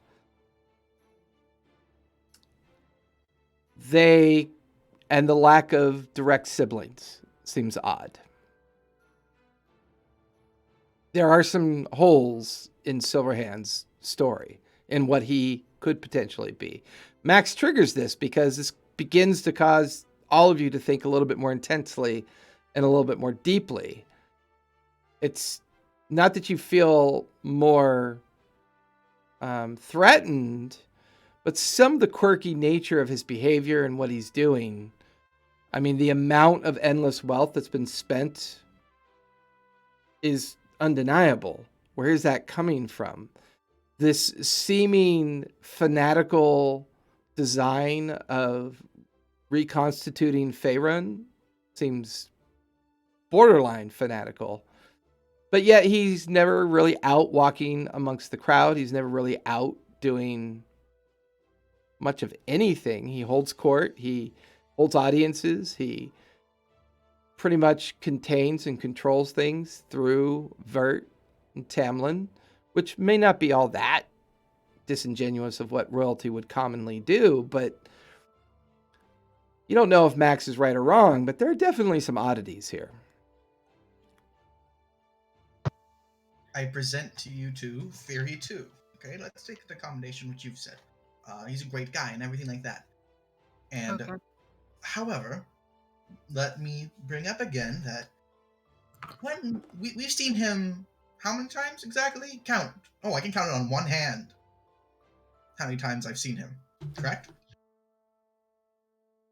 I can count on more You can? than one hand. Like I Yeah. said, she's been here longer. I can still count on one hand, but I mean, we do most of our work with Vert and Brackus and Who's- Tamlin anyways. Who's always there whenever he's around? And I understand that he needs guards and all that, but wouldn't he just need guards? But there's more than just guards that comes with him, correct? He does have his own private retinue that travels with him. He would just need them. Why does he also have Vert and Tamlin too? They're his advisors. They not have advisors. Why are they coming to casual meetings with us in the Chimera? They're his advisors. He needs them to advise him on what to say for us to get gifts. Not to say, but they're just as involved with the politics of this town as he is, so they need to be made aware of all the stuff that he's He could have invested in just as told well. them. They didn't need to be there to see it. So here's my Well, theory. He could have also just sent them to deliver the items. He didn't need to come himself to do that, but he did. here's my theory too for you. And I'm going to cast minor illusion. I'm going to create just like a little puppet on my hand, like I'm controlling with my fingers. Okay. The puppet is Lord Silverhand, and my hand is Vert or Tamlin, or Vert and Tamlin. Even if that was the case, what about all of his children? You mean his wife? No, isn't there? We also know about the guy who's currently running Traverton, don't we? I Yeah, believe but he said he's That was a cousin. yeah, He's a cousin. he's of a declared Distant line. distant relation, is what you've been told. How much thousands of gold do you think it can to cover up a little lie about who's related to who and who's actual legitimate heir or not? like I said, Present to you with the idea of that Lord Silverhand is not what he seems to be. I just want you to at least think of that, not just think of your pockets, you greedy gnome. Not a gnome. I'm not thinking of the pocket. I'm just thinking of I know you're not. all of the stuff that's going on right now. I mean, we're practically building a kingdom here. Even And if I'm not, and I will be open to the fact that maybe this is just some weird thing of the ends justifies the means by Vert and Tamlin, and that they're actually good people, and that they're using the visage of Lord Silverhand to inspire the people around them in order to create this town. But I'm just saying that it's still shady, and I commend them for it. It's a great plan. However, now that I know these things, these details, I don't want in two. I need clarification, but I also don't want to get my clarification in the form of a fireball to the face. And I don't think he's a puppet, but I do think that he might be using the name of Silverhand to garner some sort of reputation. As you guys are having this conversation, all three of you, including a couple of the other laborers, hear a loud kind of like hollow sound as one of the other folks digging with the pick inadvertently hits something very hard, very metal, but very hollow sounding. Max, I think I found something over here. Charming. I'm gonna run over to him. I'm going over too. Okay, I'm just gonna whisper as we're walking over. This conversation is not over. Okay. Fine. As the three of you you come to the other side of this kind of like round chamber, about 10 feet off away from where the metallic dome-like surface is being brushed and exposed. You now see where one of the workers has discovered a hatch. It's an exposed metal hatch that seems to be connected almost at an angle to the dome. There are two very heavy metal kind of like ring handles on it. There seems to be ornate kind of latching on either side of this trapdoor. It's roughly maybe about 3 feet in height, about 4 feet in width. There's the beginnings of a stone staircase that's being revealed to enter to the front of the hatch. More of the dome has been cleared away as this is happening. And to your main point, Derek, it's beginning to look more and more like a resting place. Like this would be the top portion and then an entrance into like perhaps a tomb. Okay. So I think we should if we're going to open this up, we should probably have it checked for booby traps. I mean, we've kind of been down this road before with old places. Boobies! I was gonna say, you said boobies. Yes. I've been blown up one too many times. By the boobies? The boobies blew you up? What a way to go. All right, check it. It's your job, not mine. All right. I'm not. I don't think. What do I use for this to inspect for traps? Because I don't have. Make investigation check for me. Got the explosive booba. That is a whopping 11. Yeah, I mean, as far as you can tell, it doesn't look trapped. Looks fine. As far as I can tell, looks fine. I trust you. Let's go. So what? It's like one of those double handles where you have to crank both handles at the same time to open it. They're pull rings. It looks like it's something like a heavy metal type door that's been set into place, and pulling on these rings could potentially lift the plate off of the opening. Has it been more than 10 minutes since I cast Detect Magic? I would say you're on the tail. I'd say you're on the tail end of it. Is it glowy? It is not glowy. Okay. It's not glowy, guys. This thing's been sealed for a while. It's going to be hard to open. Oh, it's probably rank in there. Do we Can I have? put a mask over my face? We're gonna need a way to pry it open. One of the workers kind of hears you say that and runs back over to where the wheelbarrows, and everyone's now stopped digging and kind of like just staring at what you guys are doing, and then quickly runs back over with a large crowbar and hands it to you, Derek. I'm gonna pick up a rock and cast light on it. We might want people to stand back just in case something does decide to go. No problem there, mate. We'll stand right over here. Don't worry. And they kind of all move back while you and Arena and Max are kind of like on either side of this heavy plate. Are you guys gonna help, or are you gonna stand back too? I'll help. All right. Oh yeah, didn't you send for Gulshaw? Should we probably wait for him actually? I don't know if he's going. I think his family's got him like wrapped up and stuff. Yeah, he was having dinner with his family. Yeah. Also, I don't know if my messenger got to him. So yeah, Bash hasn't returned and Gulshaw hasn't shown up yet at this point. Bash is probably looking for him because Bash is probably lost. Okay. All right. I guess I'll start to try and pry it open. I will give him advantage with my powers of encouragement. Yeah. So I'll say, go ahead and give me athletics with advantage because they are doing their best to supervise and help you with the crowbar. I'll even say one of the workers kind of comes over and kind of lends their physicality towards it as well. All right. Standing back, I'm not doing it because I'm tiny.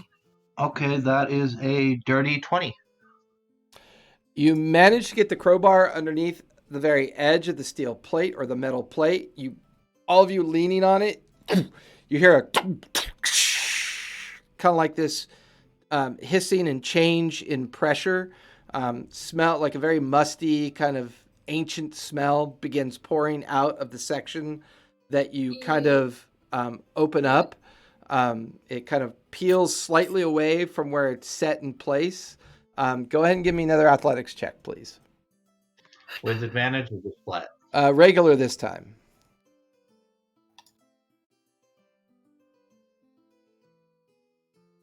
Okay, that is a 15. 15. It's a struggle, but you do manage to, with everybody's help, pull the rest of it off to the side, and it clunk, just kind of falls with a loud metallic sound, exposing a series of stairs that seem to lead down into the darkness. Arena, you kind of hold up the stone in front of it. And as you hold up the stone, you watch as the light of the stone is completely consumed by the darkness in front of you. It sheds no light and seems to offer no light as you dip the stone into the space. That's creepy. I'll go grab is there a torch nearby? Mm-hmm. There's a couple of them on braziers on either side.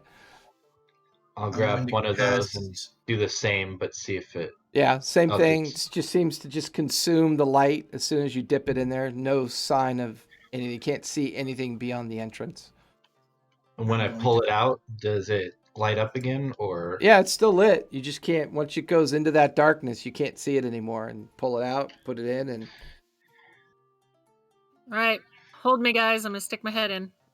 No, don't. God, Jesus Christ. Okay, fine. I'll wait. Cast Dispel Magic at 3rd level. Give me a d20. Oh my god, you're making it higher than that? What do I add to that? My spell? Spellcasting modifier. Yeah. That's a 18. 18. You guys watch as Max briefly stands in front of it and he puts his hands, does the incantation. Nothing happens. It's still dark. Give me a second. Part 2 Electric Boogaloo. I'm going to cast a spell magic at 4th level. Give me a d20. Oh my god, what kind of... that is 18 again. 18. Kind of rebounds towards you like something was impacted, but then the darkness just kind of lingers and stays after you cast. Now I'm pissed. Here's Dispel Magic at 5th level, because I'm pissed. Give me a d20. Oh, jeez. I just imagine him forming arcane energy in his hand and then chucking it like a baseball. That is a 19. The magic forms. You hear like an echoing sound from your attempt to dispel it. The chicken rebounds, comes back out at you, and nothing happens. You get the feeling. You all realize that this was just for you, because I can actually see inside darkness, so. Yeah. But anyways. Spend my sorcery points to get my spell slots back in defeat. Max, you begin to realize as you're trying to dispel whatever this is, you cannot see inside either. Even with my dark vision? Even with your dark vision. This is something else. Yeah, this darkness is consuming light itself. It's not darkness. It's magic darkness. What the fuck am I supposed to do? So, Valev, as you're helping Kai, you hear a voice inside of your head. Valev, can you hear me? Yeah. I'm coming back. Yay, it's Scorch. Oh, okay. Should I tell someone? And I'm just saying this out loud. Right. Okay. He's just looking at you. I would rather that you didn't. I will see you in the morning. Okay. Where? I like the Chimera Mercantile. It seems nice. The halfling high moons. They make a good breakfast. I'd be happy with that. Okay. Have you talked to Vert? No, please don't talk to him.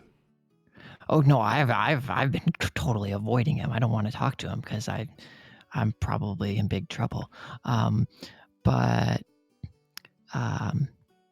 Okay, so we'll just we'll figure out what we want to say to that. Okay. That's a lot of words. When That's a lot of words that you just tried to send me. But I get your meaning. When you say you're coming back, are you coming back as a person? Yes, I'm coming back to explain myself. Okay. Just checking. I see you in the morning, Valev. Thank you for your understanding, and thank the others as well. I will.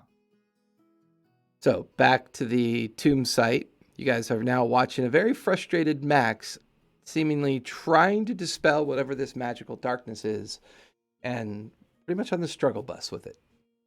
I'm going to dispel your mom tonight, and cursing at the darkness. I mean, we could ask Tamlin for that wand, but I don't think you'd be okay with that right now. Let's just walk through it.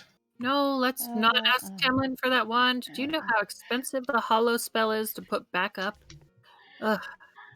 Well, you haven't recast it yet, have you? I have. Yes. Yeah, she has. Oh, you did? Oh, never mind then.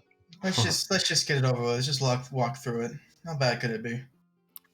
Well, it could be as if there are no stairs beyond this point, and we just fall. 500-foot drop. Just Ooh, let's figure drop it a rock out. in there. I'm gonna drop a rock in there. I mean, you'll be fine, Oh technically. yeah, wait, but yeah. Take a rock, drop it down. Let's listen. Okay, so as you pick up a rock and kind of toss it into the opening, nothing, no sound, no nothing. Does darkness stop sound too, or just darkness? Just light. Give me an Arcana check. No, I thought I had darkness. Do I have dark? I have darkness. You have dark? I do I too. think darkness is an innate thing. Mm-hmm. I do not have darkness. Give me an Arcana check. Ugh, I suck at Arcana. Oh, I don't suck at Arcana. I got a 21. This does not seem like magic that you're familiar with. This seems very different. It seems very purposeful. To not be able to see or hear through a barrier is high power. It's high magic as far as you're concerned. all right, I guess I'll bite the bullet. I'll go after you. I'll be the second bullet. Hold on a second, and I'll jimmy a rope Right back. around my waist, and then hand it off to them. Okay. Just say if I tug it 3 times, pull me back.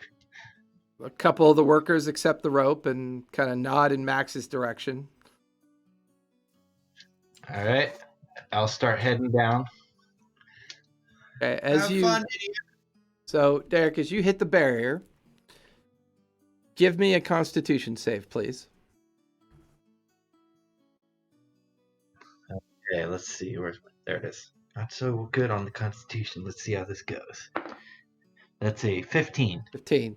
You take 12 points of cold damage. As you pass through this barrier, you feel your skin burn with cold. The exposed areas of your face, your hands, some of your arms, just frigid as you pass through this barrier. Those of you on the outside, you watch as ice and frost form around the entry point of the rope as it passes through the barrier. You and Arena and the others lose sight of Derek as he passes through. You can still feel the tension on the rope. As soon as you're through the barrier, the darkness and the sound returns. The darkness behind you remains. You cannot see out the entrance. You cannot hear anybody outside. But it's almost like you pass through a very thin veil of some sort. You're standing on a series of stone stairs descending deeper. And as you stand and look around, you can now see the beginning edges of the dome above you. Is Arena's light pebble still there? She kept that in her hand, but she did throw a regular rock. You do see a rock just that looks out of place that was thrown onto the stairwell. I thought she threw it in. Okay. It's covered with frost. Can I see?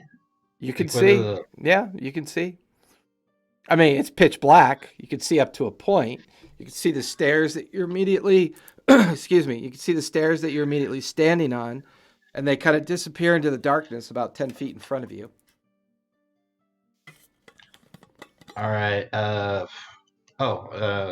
torch that I have, does that light up the area more? Or It's out. Crossing through the veil, put it out. It's covered in frost and ice. Oh, great. All right, I guess I'll continue down a little ways. Yeah, you got about a 5 feet as your night vision adjusts. You've got about a 5 to 6 feet of what you can see, but it's getting harder for your night vision to keep pace because there's nothing to illuminate it here. It's dark, but you descend the stairs further and further. At one point, they steepen a bit, but not to the point of losing your footing. Best you can tell, you've now descended about 50 feet directly, just straight down. And then you feel your foot rest on something flat, almost like a stone flagon-like floor. You hear a clicking noise, and then you watch all these orbs light up in existence. You seem to be standing in what you thought would be the main tomb. You've descended deep enough there are a series of sarcophagus to your right and your left. They seem to be half imbued into chambers that are exposed or open. There's 3 on the right, 3 on the left, and then about 50 feet directly in front of you on a raised kind of like pedestal, a large altar of some sort. 2 sarcophaguses side by side. You could tell that there's a relief on the top of each one. Standing there, it looks like there's a relief on the top of the others as well, but at this distance, it's hard to tell what they are. But this all has the very kind of familiar feel of an old world tomb that, you know, it feels very abandoned, very secluded, very purposefully hidden, and feels very old world to you. Okay. The immediate area though is lit up, right, because of the orbs. Correct. And these floating orbs, you look down to see your foot is on a glyph, and the glyph is in the shape of a like an orb, and then little orbs around it. You take your foot off, they go out. You put your foot back on, they come back into existence. And they're almost like a pale yellow, very dim, not too bright, but enough to show you the space. Okay, I'm gonna take off my boot real quick and just put it on there and see if it holds, if it turns on the lights at all. The lights go out. You have a feeling it's a combination of weight and displacement, because as soon as you leave the boot, you can hear a click, like a raised click sound. Okay, so I need an Indiana satchel. All right. Yeah, I'll put my foot back on, or put my boot back on and put my foot on the thing. Okay. Is there any place I can tie the rope off at? Give me a perception check.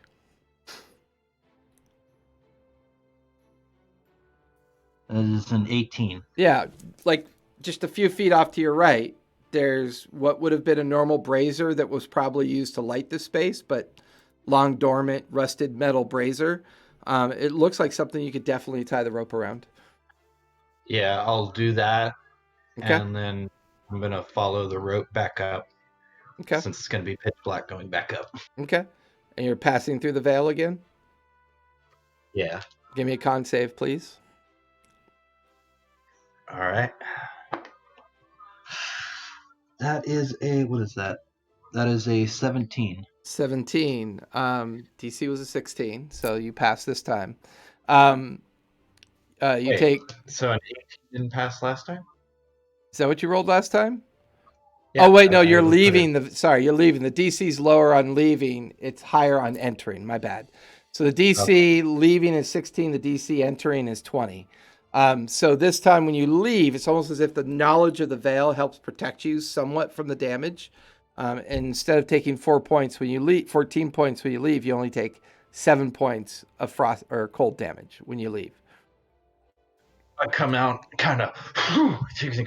Yeah, there's Arena and Max. You watch as a heavily frost-covered Derek comes out. You can see where patches of frostbite have formed on his face and his hands. But I'm going to say it's not the inside that's cold. It's just going through there.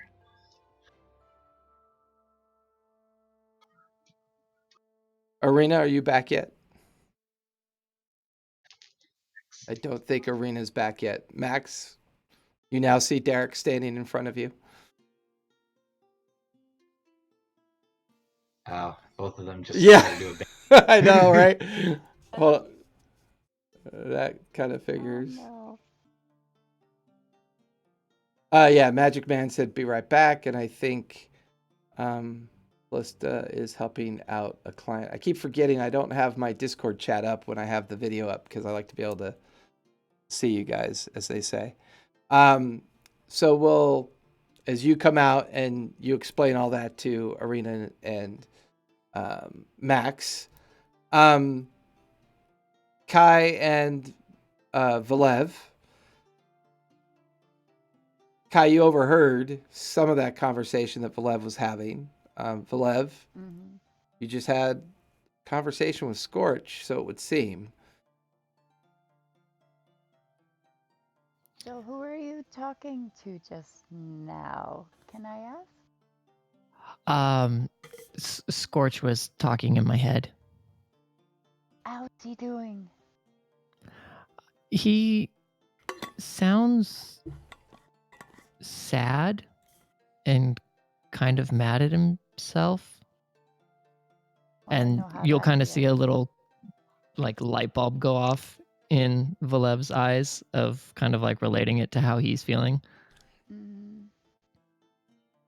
She'll put a hand on your shoulder. I know you really care about him. I wanted to get to know him better. Is he okay? Will he be returning to us?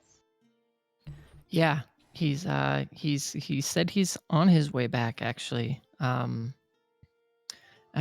He wants to meet in the morning here. Oh, wonderful. I can't wait to see him. He's not going to be, big. He'll just be like a person. Well, that's probably better considering in town. His presence as a dragon, though magnificent, that was very impressive but very scary. Yeah, I mean, I like him better when he's, full on in dragon He's form. pretty cool. It's I so would have cool. loved to have gotten on him and ridden him, but he Okay, was so not don't tell in the the others. Don't tell the others. But Okay. the night he became, well, I guess he was already a big dragon, but then he ate some food. I don't know where he got it from. And then he became like the biggest version of himself, but then he also gained he became able to turn himself into a person. And Oh, that night he turned himself back into a dragon, and we basically flew around all over that big space that I still don't know how Vert makes the big space in the little space, but we were flying around, and he let me ride him. I got to fly on his back. It was so cool. oh my gosh, you are so lucky. I would love to do that. Okay. I used to hear stories. That some of the people in my village would talk about a long time. I don't even know how many years, but rumors of people and dragons being friends, and that they would ride on them into battle, but also just for fun and to explore and adventure together. That would be the best thing ever. I would So, love to have an adventure with a dragon. so Arena and Max, you watch as Derek comes back through the veil. He is covered in frost and icicles, bit of frostbite all over his face and his fingers. And now he's back out staring at all of you. He's no longer attached to the rope. He's tied the rope off somewhere down below. Derek, So is what's it down there? It appears to be what we thought it was, a tomb. There's a lot of burial areas down there. is it Lord Dude. Silverhand's death place Uh, or his family? Or... I only made it to the bottom of the stairs. I didn't inspect further than that. It's dark when you go down, but there seems to be a switch that turns on some magical lanterns once you hit the bottom, but it goes out if you move your foot, so I had to tie off the rope and come back up that way. And I'll take the rope's other end and secure it on the top area here somewhere. So there's stairs. Okay. Why are you covered in ice? When you pass through the barrier, it gives you a bit of a chill. And he describes that it's worse going in and not as bad coming out. Okay. But it still sucks. But it sucks, though. Alright, then. I mean, Okie dokie. I can live with that. How much does it suck? Like, Not too bad. are we talking like full on brain freeze or just like mild? I mean, Max. You have to have the required equipment to get brain freeze. I'm gonna go now. I'm gonna start walking over to the hatch. So you managed to tie it off to a section of rock that's been exposed by all the excavation that's going on. There's now a fairly taut rope between that and the entry point. The three of you can see where there's frost forming and collecting around the rope where it kind of goes through the barrier. What are the three of you doing? I'm going through. Okay, Max, give me a Constitution save.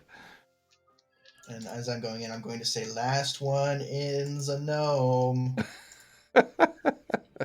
And then after he says that, well, actually, before he goes in, I'm like, wait a minute, hold on.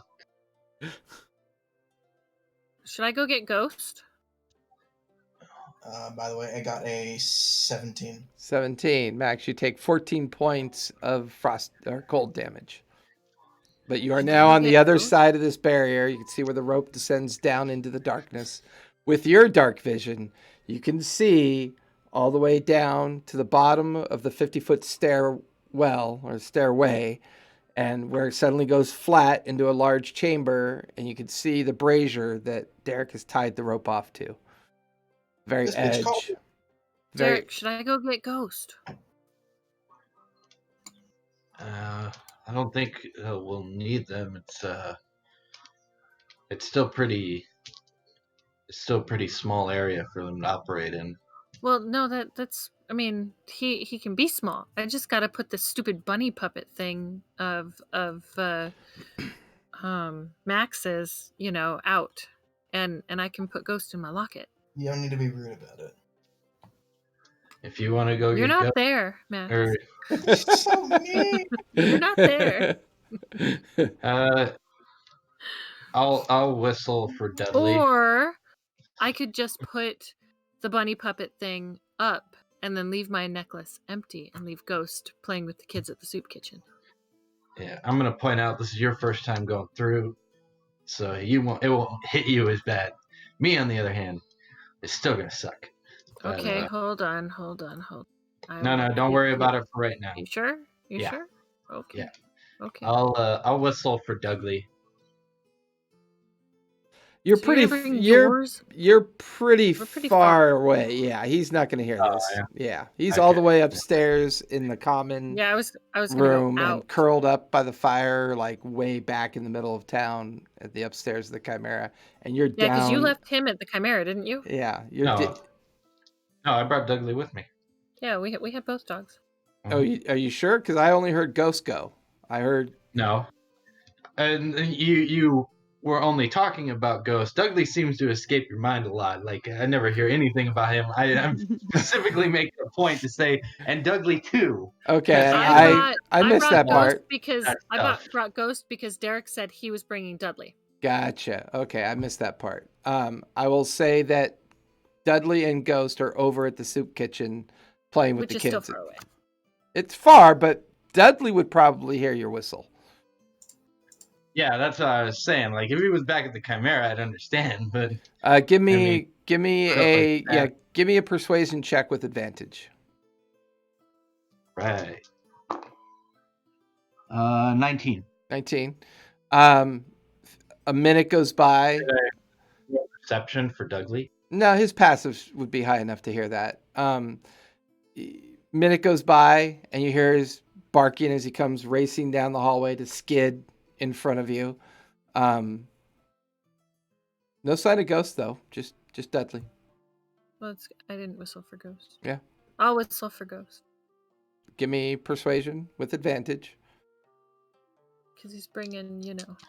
I'd like to point out Ghost is bigger than Dudley right now still. So. I rolled double 20s. See the smile on that cat's face. I rolled double 20s. 22. Ghost comes bounding within a minute as well. Both wolves are sitting there. Anticipation sitting by both of you. Max has already gone through. Yeah, is there enough room in this area to take out the bunny puppet? All right, I'll meet you down there, and Okay. me and Dudley will head in. And Okay. I look back as I'm going down the darkness. You're a gnome, and then go dip I'm down not. into the darkness. Give me a con save, please, Derek. All right, and for Dudley too. If he's going with you, yep. Yeah. Is there enough I room get a at 17, so that's fair. So that's 14 points of cold damage to you. And Dudley got a 27. He'll take 7 points of cold damage. How big is Max's bunny puppet? It's the size of Max, so I think Max, you're like what, 6 feet tall? Oh, okay. I thought it was like huge. I think Max is like 5'6". Oh yeah. I'm probably thinking of It's a short, spindly boy. yeah. So it's definitely less than 6 feet tall. So you could probably Cool. I'm gonna dump his bunny puppet in a corner, okay. and I'm gonna look at all the workers and say, "Don't touch it." And You watch as the puppet kind of stands up on its own and just kind of leans against the wall, kind of. Do you know what the funny part is? They already know he exists because I sent him out here a while ago to watch them for a bit. Yeah, they just look from you to it and they kind of shrug their shoulders. Okay, we won't touch it. okay, and then I'm gonna Ghost. I'm gonna put you in the locket, And then I'm gonna and he just put jumps Ghost in the locket. yep, right into it. Yep. And then give me a con save. Ugh. Can I roll my double 20s? My double 20s. Well, okay. I got a 14. 14. Take 14 points of cold damage, and you do not need to roll for Ghost because he is safely protected in your locket. That's why I put him in there. And all three of you are now on the other side of the veil, covered in frost, little bits and patches of frostbite on your exposed skin. Max kind of leading the way down. And then Derek shows you the plate, Max, at the very foot of the stairs with the globule kind of like etchings on it. There's a clicking sound, and then all these globes light up. And on the right, you can see 3 sarcophaguses. On the left, you see 3. They're half interred in their own like little individual chambers, about 60, 70 feet down at the other end, now that you have more visibility to it. The beginnings of a dais, a platform, and on it 2 more sarcophaguses with some kind of relief on the top of each one. There seems to be reliefs on the other ones as well, but from where you're standing, it's hard to tell what the images would be of. I'm gonna take a bag and put it on and see if the weight holds the switch down. How much weight? Like what bag are you using? Just my probably my traveler's pack that I just carry. That would definitely probably have enough weight in it. You kind of shrug it off and you set it on the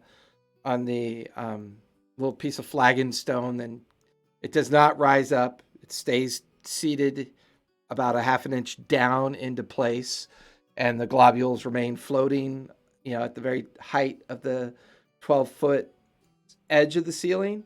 The remaining height goes up to the dome. And looking up, you can see that the dome goes all the way 50 feet back up from the section that you descended down into. And you can see the interior, like metallic surface of the dome. You kind of beginning to put 2 and 2 together. You're definitely inside of the outside space that you remember seeing above. All right, before anybody takes a step, I'm going to get down on the ground and I'm going to look for more switches to make sure that there are no uncouth traps. Okay, Checking for traps. give me investigation check. Checking for traps. Traps. Investigation is 19. Checking the stones, you don't see any immediate signs of anything else out of the ordinary. However, your investigation takes you slightly closer to the very first sarcophagus off to your right. There's a very large stone in the ground with looks like a name written in common. And you can see what looks to be like almost like a channel-like opening from the name that leads into the interior of where the sarcophagus is currently interred, halfway into its chamber. Standing there, you can see similar placards in front of the others, and then a large stone flagon in front of the one that's furthest away from you, directly 50 feet, in the main center of the chamber. All right, there don't appear to be any traps, but just be careful when you're around stuff. And I'll start reading some of the plaques. Okay. Me too. Okay. Are you doing the same thing, Max? Yeah, I'm reading the big one. Okay. So as all of you begin to use this light that's in here and you're beginning to examine the plaques, there's a series of Silverhand names, both female and male, and they seem to span generational in years. As you start from the outside moving your way in, the years seem to get older and older, and to the point where all of you begin to kind of like collect at the front of this large dais with the two sarcophaguses on top of it. The burial dates and names seem not all that consequential. It's a Silverhand of one sort of another, either a married into the family or an heir of the family. However, when you get to the very center platform, there is a clear cutoff in the sense of years that have passed. The center seems to be the oldest. As you read the name on the major plaque with Max, you're kind of hovering over it and reading it as Arena and Derek come up along either side of you. You read Foxmane Silverhand, interred year 220 years from current time. You also read his ladyship, Lady Silverhand, Eloquin, which strikes you odd. The Eloquin name sounds more elven than anything else. Reading these names and the time that's clearly passed since their internment, you get the feeling that they were interred roughly around the time of the Rift War, or the conclusion of the Rift War. The sarcophagus on the right has a male relief emblazoned on the top of it, on top of the lid, that looks very similar to the form that's on top of the dome. On the left is a very feminine figure, very elven features, very thin, drawn out features, elven, kind of like elven facial features, almost like aquiline like eye features, almond like eye features. Very beautiful in appearance within the relief itself. They seem to have been interred roughly about the same time, as far as you can tell. The others, you begin to do the math and you begin to realize the others were interred actually before these were. These seem to be the last two that were interred. I read my notes incorrectly. So it was older on the outbound and became more current on the center dais, almost as if these were the last two that were interred here some 200 years ago at the conclusion of the Rift era. The others were like 300, 400, years in difference, and then the very center being the most current. But no other interments in that breadth of time between the conclusion of the Rift era and your current era that you're in. What was the name of the Silverhand on the top, Max? Foxmane. Oh, no, that's the one here. No, the one on the top? Yeah. Yeah. All of us? Yeah. That was Lord Silverhand. Ours. Yeah, the statue on top of the dome just said, "Here lies the last living heir of Lord Silverhand." That's all it said. That's all it said on top of the dome. Arena and Derek, since you would have had a more, especially Arena. Arena, give me history with advantage, and Derek, give me a regular history check.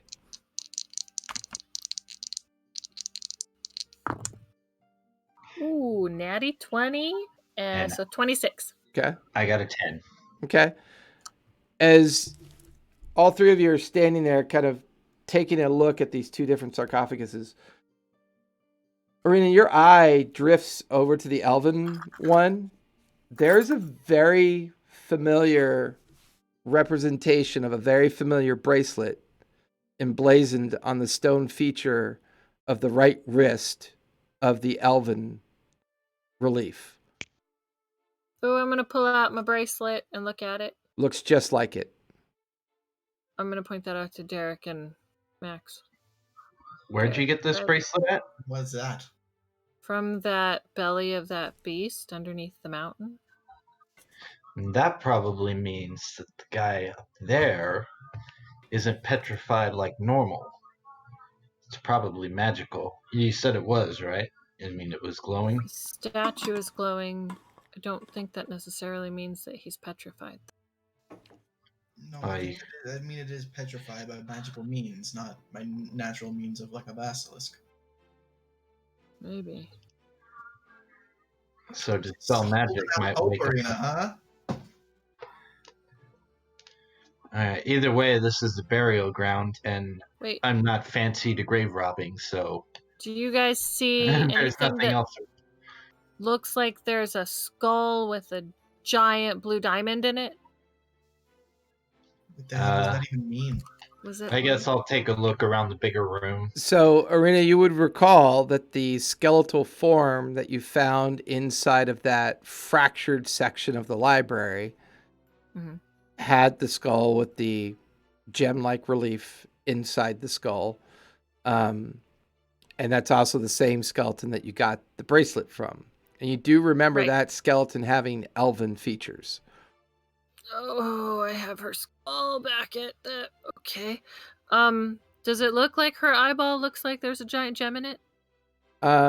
Give me a perception check. Yes, it was a blue, faceted blue diamond. Yes, it was. 15. The stone relief of her face, one eye just looks unfinished. Like they didn't bother to complete the relief. Is there anything else around, like a back wall or something? There's a back wall to the chamber that completes the edges of the entirety of the chamber. The internment features on the right and left, the main dais that you're standing on. Nothing immediately pops out, but you could search some more if you want. Can one of you help me open Lady Silverhand's? And I'll be like, "You're a priest." Yes, but I have this woman's skull already. But you're like desecrating bodies? Oh, but you already did, technically. Yeah, okay. That's what bothers me. I want to see if there's anything in there because, I already have her skull? Let's... What if you don't, and opening it is actually a bad thing? Yeah, I'd say we should look around the chamber first before we resort to drastic measures, because everything we're doing is assumption-based. I mean, what are the chances that a place we found hundreds of miles away from here is related to this place? The star table indicates that. But... Yeah, the star table indicates that. The fact that this woman... I have her bracelet. I'm holding her bracelet right now, and I found it hundreds of miles away on a skeleton that looks like her with the giant blue eye or diamond in it in the eye, and hers. There is a big ass centipede that is in my room right now. I am gonna take care of this. Centipede. Like, I want a centipede. Catch it for me. Catch it for me. I want a centipede. I don't pee in a centipede.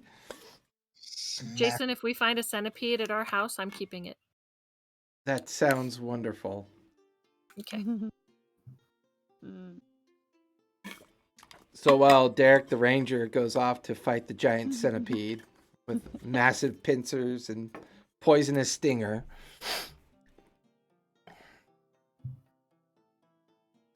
Arena and Max, anything else you guys like to do while you're down in this chamber? Well, I want to open up that sarcophagus. Give Just hers. give me a athletics check, please. Okay. With We'll it, get to Are you helping her, Max? yeah. Okay, with advantage. Okay. Well, I got a 12. Yeah, it's on there fast. You go to try to slide it off, and it just jams in your effort to move it. Yeah, well, that happens. You can always tell when she wanders away from her camera, her cat starts going crazy. Yeah, sorry. I have toddler aggro. Okay, Wasn't he supposed to go? so Wasn't he supposed to go back today? yes, there's a problem with my car, so my mom can't take him. Oh, Yeah. Is it that thing that Brandon's supposed to fix for us? Negative. The back door will not stay closed or latched enough, and so the lights won't turn on. Oh, that's crazy. That's weird. Yeah, I don't know why it's saying that the back door is not latched. Weird. We'll have to look at it after game. Yep. So, you and Max try to budget, move it off. No luck. Hey, Ghost, can you come help me with this? Oh, I have to pull him out. I am going to pull Ghost out. La la la la la. Hello, hey, Ghost. Comes jumping out, kind of bristles his mane out. Kind of looks at you. Hey, can you help me open this? I'm gonna tie a rope or something to part of it, and Okay. I'm gonna attach it to him, and have him help me pull it off Uh, slowly, so it doesn't ruin it. So give me a sleight of hand check. Let's see how well you tie it off to the lid of the sarcophagus. Not much edging there. You kind of have to tie it off to the kind of like the relief of the figure on the surface of the lid. Okay, I got a 15. 15. Dude, pretty decent job. It looks like it should hold. Okay. Now go ahead and give me athletics with advantage. You can use ghost athletics if it's better.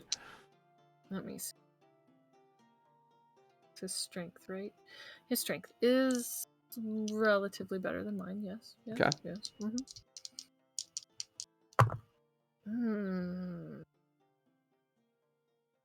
That is a 17. 17. This time the lid budges. You feel it kind of lift up slightly. It gets dragged over, and then it kind of tilts up, and then kind of slides off of the stone. Oh, I didn't want to pull it off that far. Okay, so you give me a deck save to see if you can stop Ghost from pulling it off that far. Okay, I got, what is my deck? Oh, I got a dirty 20. 30-20. Yet just as it's about to tilt and fall off, you quickly yank on the rope to tell Ghost to stop, and he stops. And the lid kind of sits there. Portion of the sarcophagus is now open and exposed. Yes. Back. And I am going to look inside to see if there's a dead body there. Okay, you walk over, staring inside. You kind of feel Max's presence right behind you as well as the two of you stare down into what appears to be an empty sarcophagus. No sign of remains, no sign of anything. I knew it.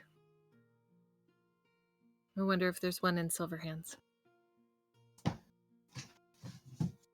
What do you think, Max? Yeah, I want to check. All right, let's check. I'm still thinking this is a bad idea. I want to inspect the room Real itself. grave robbers now. We're not taking anything. I'm gonna let their sins be their sins. All right. I'm pretty sure opening it is a sin in and of itself. If there's no one buried there, is it really a grave? Yes, it's still technically a grave. I don't think so, because there's no one buried there. What's the definition of a grave? Who died and made you priest of the land? All the other What's clerics. the definition of a grave? I'll inspect the rest of the room. So, Derek, give me an investigation check, and then go ahead and give me, since Max, are you helping with the second one? Oh, yeah. Okay. So, Arena, give me athletics with advantage as both Ghost and Max are helping. My athletics or Ghost's athletics? Ghosts. It's fine. Ugh. 9. 9. It's on there. It's on there tight. I mean, it doesn't even, not even budging compared to the other one. That one's on there tight. What'd Anybody you- got a crowbar? What'd you get, Derek? Dirty 20. Dirty 20. As you begin to like examine this chamber, it seems very purposely built. It definitely would strike your definition of like a tomb of internment of a series of family members related to the Silverhands. However, as you investigate it, you begin to realize that there is no sign of an internment for the original great-great-great-great-great-grandfather who had established the tower in this location, right? The tower that he would often come and practice his magics, the ones that both Vert and Tamlin have referred to as the one that they've been trying to figure out how to get into those into those doors in the basement of Vert's tower, as those doors were the that tower was the original mage's lab that the great grandfather of Silverhand, including the retrieval of the book from the library that you guys had discovered in the ruins of Pym. It seems strange that there's no internment here for him. Which direction was the tower? And how far away is it? The tower is attached to the residential quarters of the main residence.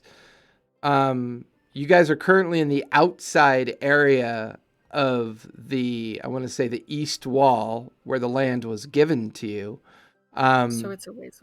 It feels like it should be a ways towards the center and the back portion of the residence. As the map, you can tell the map in front of you.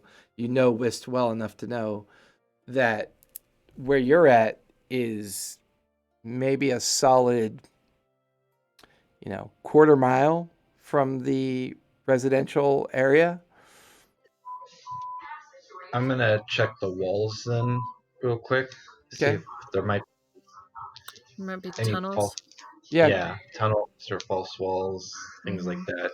Mm-hmm. Okay, go ahead and give me investigation. I'm gonna look too. Okay, give me investigation. Max, what are you doing? I'm gonna go with them. Dirty 20. Just doing what they're Yeah, Okay. I got a 16. I mean, scouring these walls and looking, and even with Max's help, kind of looking at this chamber, it seems very purposely sealed. It seems like there's no direct relation to the residential district or, the residential section of the Silverhand residence. As far as you can tell, this looks like at some point it was off by itself, a burial area designed for maybe a family burial plot, a tomb that had very specific purpose. Maybe at some point it was above ground, or maybe at some point it was backfilled in. You're not really sure. But none of you find any obvious demarcations or secret hidden chamber doors or anything that would lead you to believe that this would be a connection or be connected back towards the residential district. More importantly, where Vert's tower is. But right, it's odd. Derek does mention that it's odd that there's all this family internment here, but not necessarily the one that's been mentioned as someone who is practicing magic in the tower that Vert currently resides in. Maybe Alright. he's interred in the tower. Or he's not dead. Let's check the other sarcophagus now. I think it's a good idea to see if this is actually a fully... Derek, what is that in the background? Oh, sorry, my door's open. That's loud. Yeah. He got spooked by the giant Centipede and the centipede forgot to shut his door. He went and got his Starbucks coffee cup to scoop it up. That was one of the many trashy reality shows that my uncle watches. That's what that was. Fun. So what are you guys doing? Okay. Trying to open up that Yeah, I guess we'll Lord Silverhand. the other center one for the See if Silverhand. there's a body in that one. Fox. Check it for traps. Check it for traps. Give me an investigation check. Whoever wants to check it for traps. Check it for traps. I I'll got do it. No, I'm not doing. I looked and I'm like, I can't see anything. I got a 5. Okay. I got a 16. As far as you could tell, you get the feeling that this is just very firmly wedged on the sarcophagus. Nothing obvious in trap. It doesn't look like it's trapped. It just looked like it's very well secured. That the lid is more secure than the other one was. If it's more secure, there might be an actual body inside of it. Yes, it's probably the juices from the dead body that made it more secure and wedged it in. You're a priest. I'm a life cleric. I mean, I understand life and death. So you guys going to try to open this lid? It's a shame that it was 200 to 220 years ago, because if it was only 100, I probably could have brought him back. Because I just want to confirm that there are actually bodies in this tomb. At least these 2. So go ahead and give me athletics. Whoever wants to make the athletics with advantage, because you're all kind of helping each other make it happen. With Ghost. I think I got this one. Okay, you go. Okay, that is a 25. 25. Yep, you got that one. You feel the lid kind of click and release something internally. The lid kind of slides enough over to expose the upper portion of the now skeletal, semi-mummified remains of a male figure, from what you can tell. Remnants of hair still kind of coming from the skull. Oddly preserved, considering, but you get the feeling that this environment has kept it quite in decent shape, even though it's been a couple hundred years. But you get the feeling that you're currently staring at the remains of Foxmane Silverhand. All 3 of you give me perception checks as you're staring at this skeletal figure. All the coffins have now opened up and zombies are looking at us. Probably. Oh, 19. I got a 29. Okay. I got 19. Max? 22. The 3 of you staring at this figure, your eyes drift to the edge. You can see crowbar marks on the right and left edge of the lid. Somebody has already opened this sarcophagus up.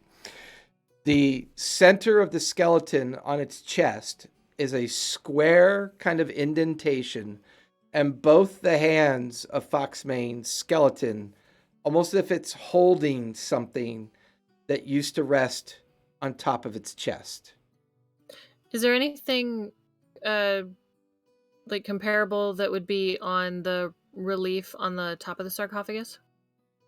As you kind of look and move, you can see etched into the center chest of Foxmane a square-like relief that seems to be held by the relief of his hands. This square box that he's holding seems to have edges to it and a design, a specific purpose or design to it. There are symbols and writings etched into it as well. Some kind of arcanic writing can be seen. Does it look familiar? On like his maybe the map? That geode map? It's on the stone relief. On the stone relief. Yeah, on the stone relief. Are all 3 of you examining this at this point? Yeah. All 3 of you give me Arcana checks, please. 11. Okay. 19. 19. I got a 14. 14. Max, as Arena begins to point this relief out to you, you do recognize symbols emblazoned across this surface of this stone relief, almost as if the effigy on top is matched to the skeleton on the bottom. You're watching as you begin to read it. you pick up on certain nature of the writing that seems very strange, very odd. It doesn't make sense. And the first series of writing you read, it says time can be controlled. And then you kind of read the second half of the panel that's etched down into his palm. A refraction of oneself. And then you read the other side of the panel, borrowed but not stayed. It's a weird kind of juxtaposed understanding of time travel. And it's fractured. It doesn't make sense. You have had experience with arcanic nature that talks about the ability to plane shift and time shift. But this seems to be describing a device that may be capable of it. And looking from the effigy to the exposed chest, skeletal chest case, or, chest area, the sternum, something matching that kind of proportion of size rested on Foxmane's chest at some point. But it's no longer there, and it definitely looks like the sarcophagus lid has been tampered with at some point. Can we examine the crowbar marks and see if we can tell how old they are? Give me Roughly. a survival check.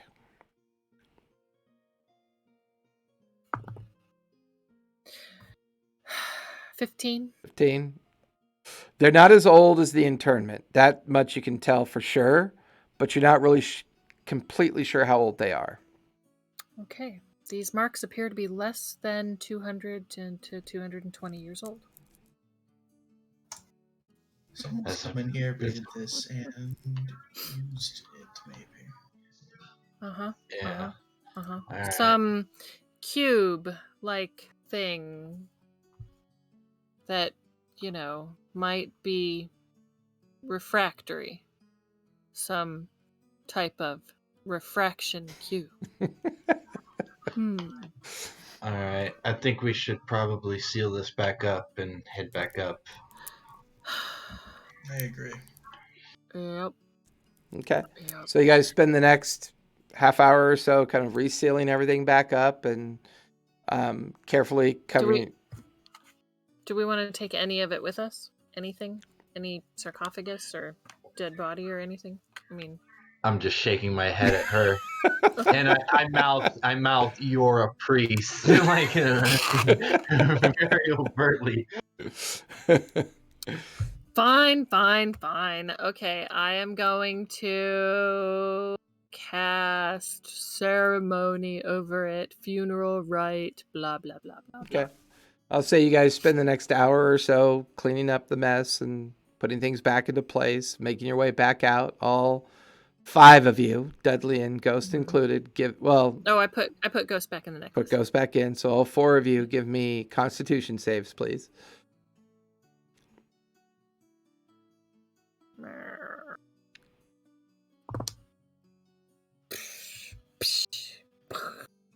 I got a 5. I got 11. Okay. Take 14 points of cold damage. What'd you get, Derek? 8 out of both. I got a 19 and Dudley got a 24.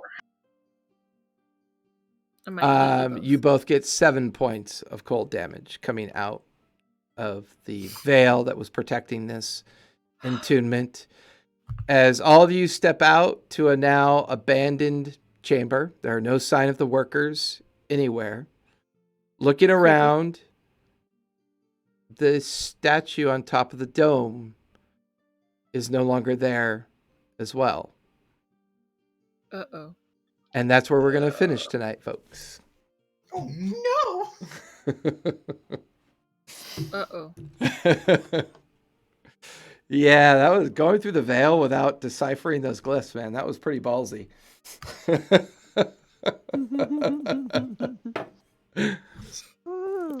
Hey, it was only my life, all right? All right, everybody. It's past 10 o'clock. I hope everybody who was listening had fun. We will be back again next week, Monday night. Some of us will have cameras on. If I know Valev, he'll have his on. Arena will probably have her avatar on. It's always cool and fun to watch her.